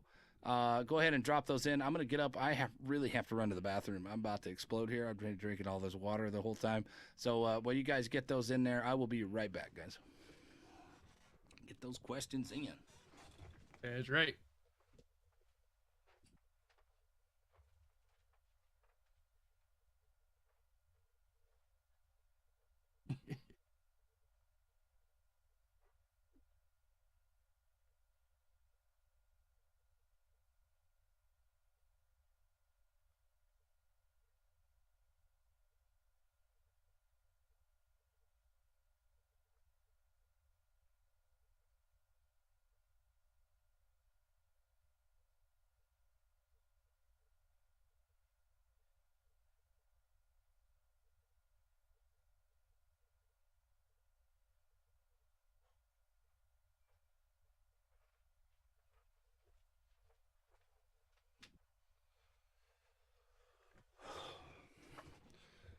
Woo, loo, loo, loo, loo. Woo, loo, loo. Yeah, yes, I washed my hands. All right. Very You quickly. sure? Yeah. Yep, they don't smell like piss and they don't taste like it either. A little soapy, but that's another thing. Oh. Soapy. It's fine. Danny Tanoka says ranked will be poop. It will be a CV poop fest like random's 5-minute battle over. It'll probably be a little bit longer than that. But how many of those games are going to come down to CVs only? And honestly, how many games are going to come down to CV only where nobody gets the kill and it's a fucking draw? I think you're going to get draws this season. It's going to be early on, if anything. You're not going to see it in the higher. Most of the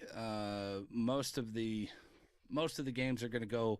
It's going to be CV versus CV at the end of the run, and the people that did not take the caps early are going to lose because they're going to point out, or the time is going to roll out, and then what are you going to do? So anyway, that's the way it's going to be here this season. All right, what is the wooden house thing behind you on your wall? That is From it's a little knickknack holder that my wife's grandfather made, and it is currently holding a bunch of old HeroClix figures that I got in HeroClix, man. Wow, that's been a large lot of them that I got off of eBay years ago. There you go. I have like 7 different versions of Elektra, which I always thought was a terrible character. Triantil, vulgarrviking, is this SP or an MP game? I will enjoy. Will I enjoy it if I don't play that much multiplayer first-person shooter? Was that back when we were talking about Astroneer? Oh, Halo? Maybe Astroneer. I'm not sure. Well, they're both like Astroneer. You can play single player if you want to. It's even more fun when I think you can have up to 4 people total in the game. And with Halo, it's definitely got multiplayer elements and it's got some pretty stiff competition in that. But it's got one of the best damn campaign modes ever done. Multiplayer, I think, on Halo sucks balls. I hate it. I absolutely hate it. And I don't like what it became. Like some of the older stuff, like now that 343 Studios has been doing it, it's nowhere near what it was. But back in the original, like when they first added multiplayer to Halo 2 and it was still run by Bungie, I thought it was fantastic. Let's say I never liked the multiplayer on it, but the story load is where it was at. So it's worth it, at least for me. It's worth a playthrough to play through it. I'm not a big Halo fan. I can't stand Halo, but in the end, it's fine for the story alone. But anyway, what made you choose the Viking name? Are you vulgar because you seem so nice? Trentino Adelaide. I actually get that a lot. Everybody says, "Oh, they expect me to be like, I guess they expect me to be more like Andrew Dice Clay or something because the name Vulgar." Doc. But actually, where that comes from is it's just a play on words with if you're familiar with the old 16-bit side-scroller game Vulgar the Viking. And the whole Viking thing just comes from my family's personal heritage because I have Scandinavian ancestry on both sides of my family. There you go. Answers that question. Dumax says, yep, started giving them away with the UK battleships. We're talking about giving away lines. Giving away half of the lines at least with the UK battleships. Blitzberg 661 says Izumo seemed pretty good to me. I got to Yamato with an 82% win rate. That's impressive. Yeah, that's impressive. It's a fantastic boat. I know a lot of people struggled with it because it's totally different. And I don't know, what do you think of the Nelson? It has its place. It's definitely one of those boats that it's not something that I immediately gravitate towards, but if I want to play a match that's just completely different and something that's fun that I can be trolly in, then I will definitely pick that one. There you go. But I love that boat. A lot of times when I'm playing tier 7, that's usually not one of my go-tos. It is my go-to. Given that there's so many like you said, there's so many options to go to in tier 7. There really is. I mean, like I have my ups and downs on tier 7, but I really enjoy I really enjoy the double turrets, triple turrets up front play style. I think when we mentioned earlier, when I talked about that first time that you and I divisioned together and we Mm-hmm. went up the middle on Two Brothers, Mm-hmm. I'm pretty sure I was in the Nelson when we did that. It's been a while. I have no idea. I don't remember. It could have been anything. I've gone up with the boat. Dude, we had a triple Molotov division. We ended up going up the middle, and we dominated people. People come around the corner, bang. Here's nine. You know, here's let's see, 3, 6, 9, 10, 11, 12, 14, 15, 18, 18, 18, 180 AP shells coming right at your side. You're dead. You're dead. No question about it.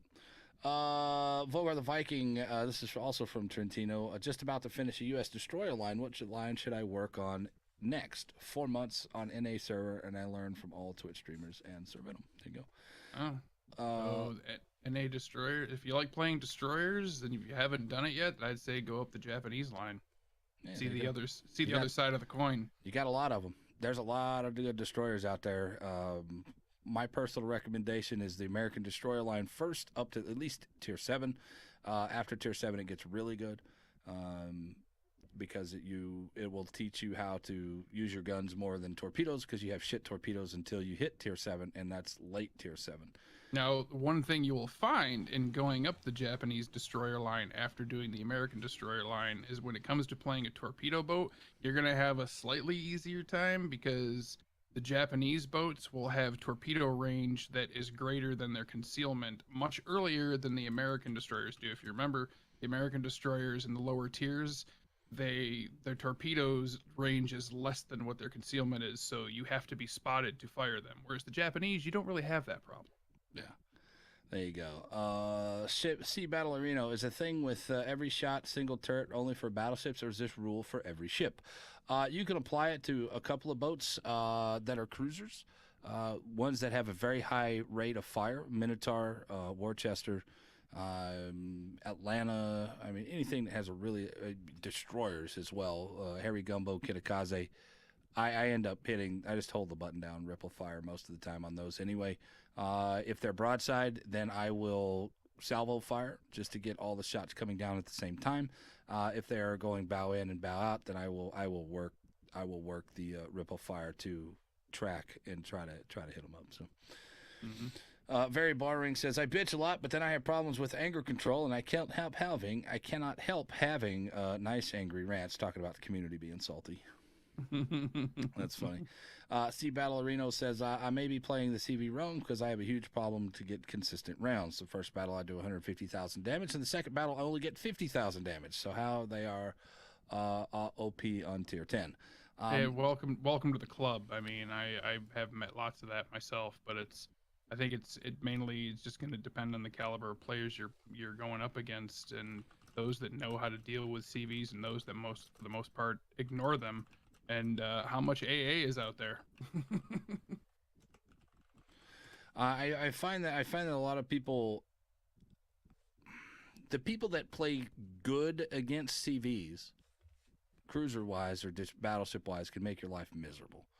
So I don't know if it's a failure of you personally, or if it's a failure of the game, matchmaking, or what. I mean, because I go on tier 10 games and tier 8, and I do very well. I had some very well games last night where I was over 100,000 damage. But then I would go into tier 8 and I would do 10,000 damage, or I would make a mistake or something, or they would ball up, and there's so many different situations that can happen from one game to another. Maybe you're in a tier 10 game and you find a Bismarck on the side of the fucking road and you're tier 8 and you just drop on him the entire game, and you end up killing him, and that's it. And then you have 70,000 damage because he's hitting his heels.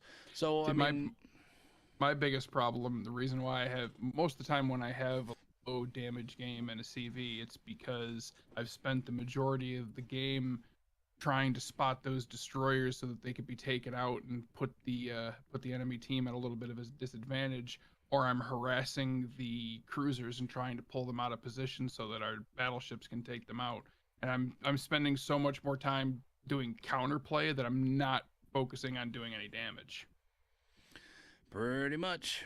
Pretty much. Isolated anything is gonna be good, except for a Minotaur, big strong AA boat, especially under tiered. Sir Venom and Viking, thank you for your content. You two have helped my WoW's gaming a ton. You're welcome. Happy to do it. Absolutely. Would you recommend? Would you two recommend RDF for the gearing and the upcoming rank season? Yes, I think RDF, which is still apparently it's controversial. I never thought it was that big of a deal. People were into the worlding this one really hard. I do respect them for removing it from CV play because that made it a little bit broken. But yeah, absolutely. 100% gearing is my gearing captain has been set up from day one, and it's always been RPF'd. Knowing where your enemy is, where your closest enemy is headed right from the get-go is never a bad thing. Not only that, but knowing where those fucking torpedoes are coming from. Mm-hmm. Okay, well, I've got to pay attention. Okay, so instead of, I'll go ahead and pop my smoke. Well, this guy's over here. All right, well, let's not be broadside to that location. Don't be broadside in your smoke, people. Let's see. Dirk Kramer. Or is it Dick Rammer? I don't know. I can't read it. So rank battles will be tier 10 again. Clan battles tier 10 again. Tired of the same ship, same map, same. Gets boring. Yes, I totally 100% agree with that, and this is why I think that they need to rotate tier 10 never to be in rank season. Or you rotate it in 6, 7, 8, 9, 10. 6, 7, 8, 9, 10. 6, 7, 8, 9, 10. So it's not the same all the time. It's fine as like an attraction, make it a limited thing that happens once in a while and make it a treat for the players that enjoy that high tier type of combat. But when you do it every single time, you're excluding 75% of your players. I don't even mind that they exclude the 75% of the players. It's just that they're clan battles, tier 10. King of the Sea, tier 10. Another thing, rank tier 10. Then clan battles again. And then they went if you want to do anything competitive, again. It's always in tier 10. It's gotten old. It's definitely old. And I know me and Jess has talked about this before and you've seen it. You've been in those conversations before about everybody's just tired of tier 10. They want to see something fresh and something new. And it was really bad they did 2 back-to-back tier 10 seasons. Clan battles tier 10, rank battles tier 10. Clan battles tier 10, rank battles tier 10. Clan battles again for tier 10. And then they finally broke it down with a tier 9. It was such a relief for those people that do clan battles and rank season at the same time, or clan battles and rank season, whatever, one right after another. And we've never had how many seasons of clan battles are we into now? What are we up to? Like season? I don't know. Season 5, season 4, season 5, and it's always been tier 10. I mean, they never, in their defense, they never said from the get-go that it would ever be anything other than tier 10. Right. But wouldn't it be a little interesting to see, what they could do if they did it at tier 8 or tier, honestly, I thought they said that they would only do tier 10 clan battles. Probably. But, at this point, I'm starting to think, mix it up a little bit. The only reason why I can see why they wouldn't do that is because it would unbalance some things, because you're going to, unless they say, they would say, okay, we're going to do a tier 8 clan battles, but premium ships are locked out. Because what would happen is you're going to have teams where some players don't have premium ships and other players take nothing but premium ships, and then that could be really the only reason I could see why they haven't done anything like that. It's just because at tier 10, there's no premium ships. Stalingrad. Well, that's not a premium. It's a reward ship. There's a difference. Doesn't matter. It's still premium. Doesn't matter. You can't. Anyway, I digress. Either way, tier 10 sucks, and they need to break up the monotony, because just like Dirk Hammer is saying here, that it does get old. It gets old, and it gets old very quickly, especially when you're doing it nonstop for 5 seasons in a row. Renting tier 10 ships to players that are not ready makes battles unbalanced, making tier 6 to 8, bringing in more players that are comfortable with their ships. Like I said, in the end, for the top tier players, you're talking about mid tier and low tier players. You're talking about the people that have less than 2,000 to 3,000 games that are just trying this for the first time. You're also talking about people that struggle in ranked situations. I know a lot of people that are very good in randoms, but they struggle in ranked, and these people are going to be affected more than somebody like myself, or more than a me, Josh, or something like that, because we're going to get out of those ranks very quickly. Yeah. We even start at 13, right? So I'm going to start at 13 or 15 or whatever it is. Those guys are going to start at 23. Mm-hmm. So it's not. I can't even remember the last time. I always play a little bit of rank no matter what, and get down around rank 10 or so. So I usually don't start too far above like 15. I can't even remember the last time I started above 18. It was a long, long time. Right. We did miss one battleship, the Bourgogne. They're talking about the Bourgogne out there. I put that on the. It's still a reward ship, but I also put it on there at the same level as the Republic, because it's very good on the flanks, and it's not very good tanker, and its guns are very small. So it's very good. And don't get me wrong, it's very good, but you have to play at a specific play style for it to be effective, and that's on the outside. It's basically it's a niche boat. It's not as well rounded as some of the others. There you go. All right, the next one, very Bowering says, I have had some hilarious times misusing ships. One good was play with a Bismarck like a cruiser. Enemy team didn't know what the hell to do. There's something to be said about that whole German line with those things. If you can get people to kite into you and you just turn around and just fucking run away from them, your secondaries are going to do some stupid work. Oh, yeah. I've done it. Yeah, I've done it as well. Done it as well, too. Danny Tadoka says, Wargaming has the opportunity to leave ranked and clan battle carrier free in order to appease the players who hate carriers.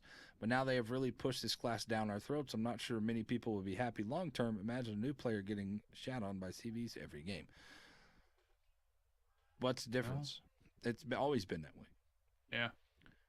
Like, I think the carriers are better now than they were before, because the way they were before, they could literally take 90% of your health off of you. Yeah, like a super Unicum carrier player could just control the entire match, and the problem was there were so few of those players out there that one team was always going to be dominant. I think the reason that there was one is because of the people that I felt were very good at carriers were the ones that could counter CV play, like dominate them.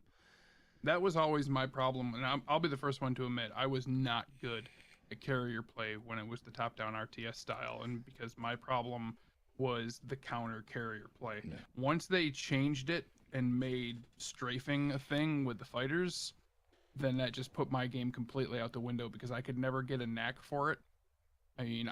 I could single out and hunt down and destroy the enemy ships, no problem whatsoever. But if the enemy carrier decided to come for me and shut down my squads, I couldn't do anything about it. Yeah. Well, and I was good at 6 and below. At tier 7, I was just out of my league. I was at the same tier way. 7 was so bad, and I could, everybody, if we really give a shit about it, Vulgar, you could have gone in there and we could have both played the shit out of it and learned it and got better. I just didn't care at that point. Yeah.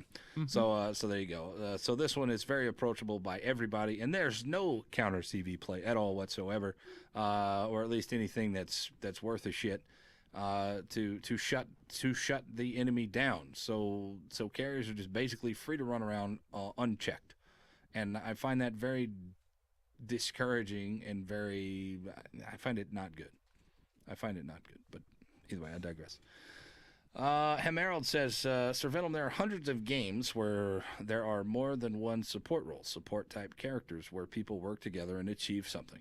Why wouldn't that be in that case in World of Warships? You either play as a part of a team or you be part of the obvious reason your team lost.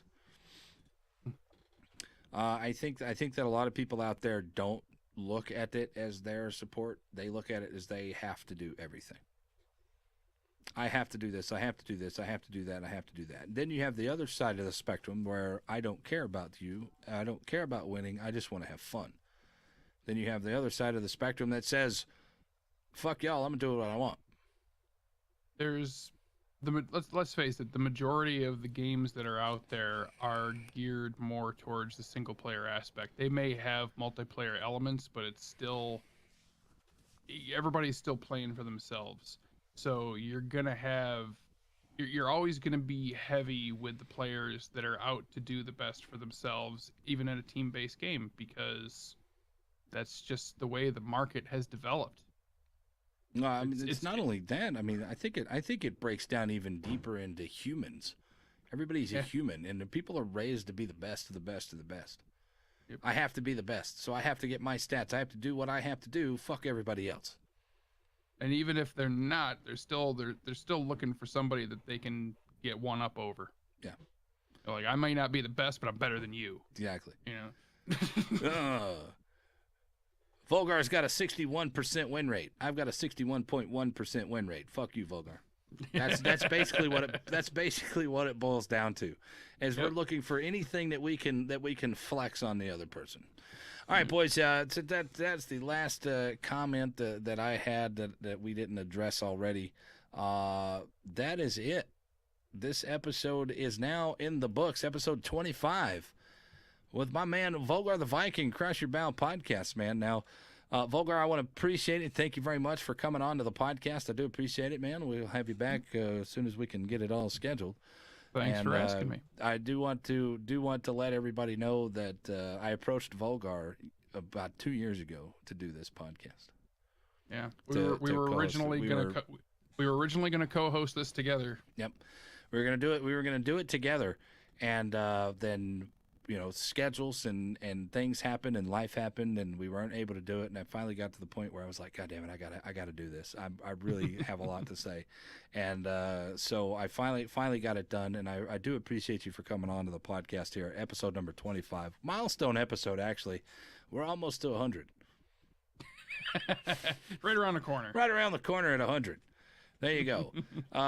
So anyway, Vulgar, I do appreciate you guys. Go hit him up on his twitch.tv/vulgarrviking or on his Twitter at vulgarrviking. I'm assuming you said you had a YouTube. Go ahead and spit that out there. I do.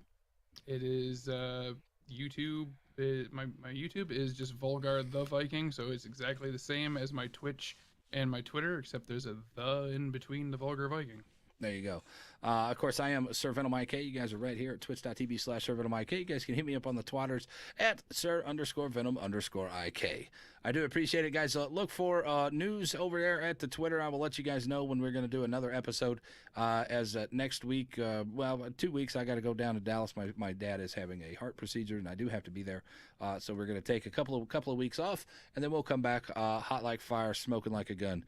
When other destroyers see us, they're always on the run. Because why? We're average as hell. I love you guys. Thank you very much for watching. Vulgar, tell them where they can find you. Tout on your stream, whatever you got to do. Give them your schedule. Do it right now. You can find me most nights on my Twitch channel, Monday, Tuesday, Thursday, and Friday, starting at 7 p.m. Eastern Time. Other than that, best place to reach me is on my Twitter. I'm there every day. There you go, boys. We love you, man. Thank you very much for watching. If you guys want to hang out, we'll be playing some games right after this. Or I'll be playing some games right after this because I know he's got work to do. So we're going to make our hard cut and come back for the games. We love you. See y'all next time.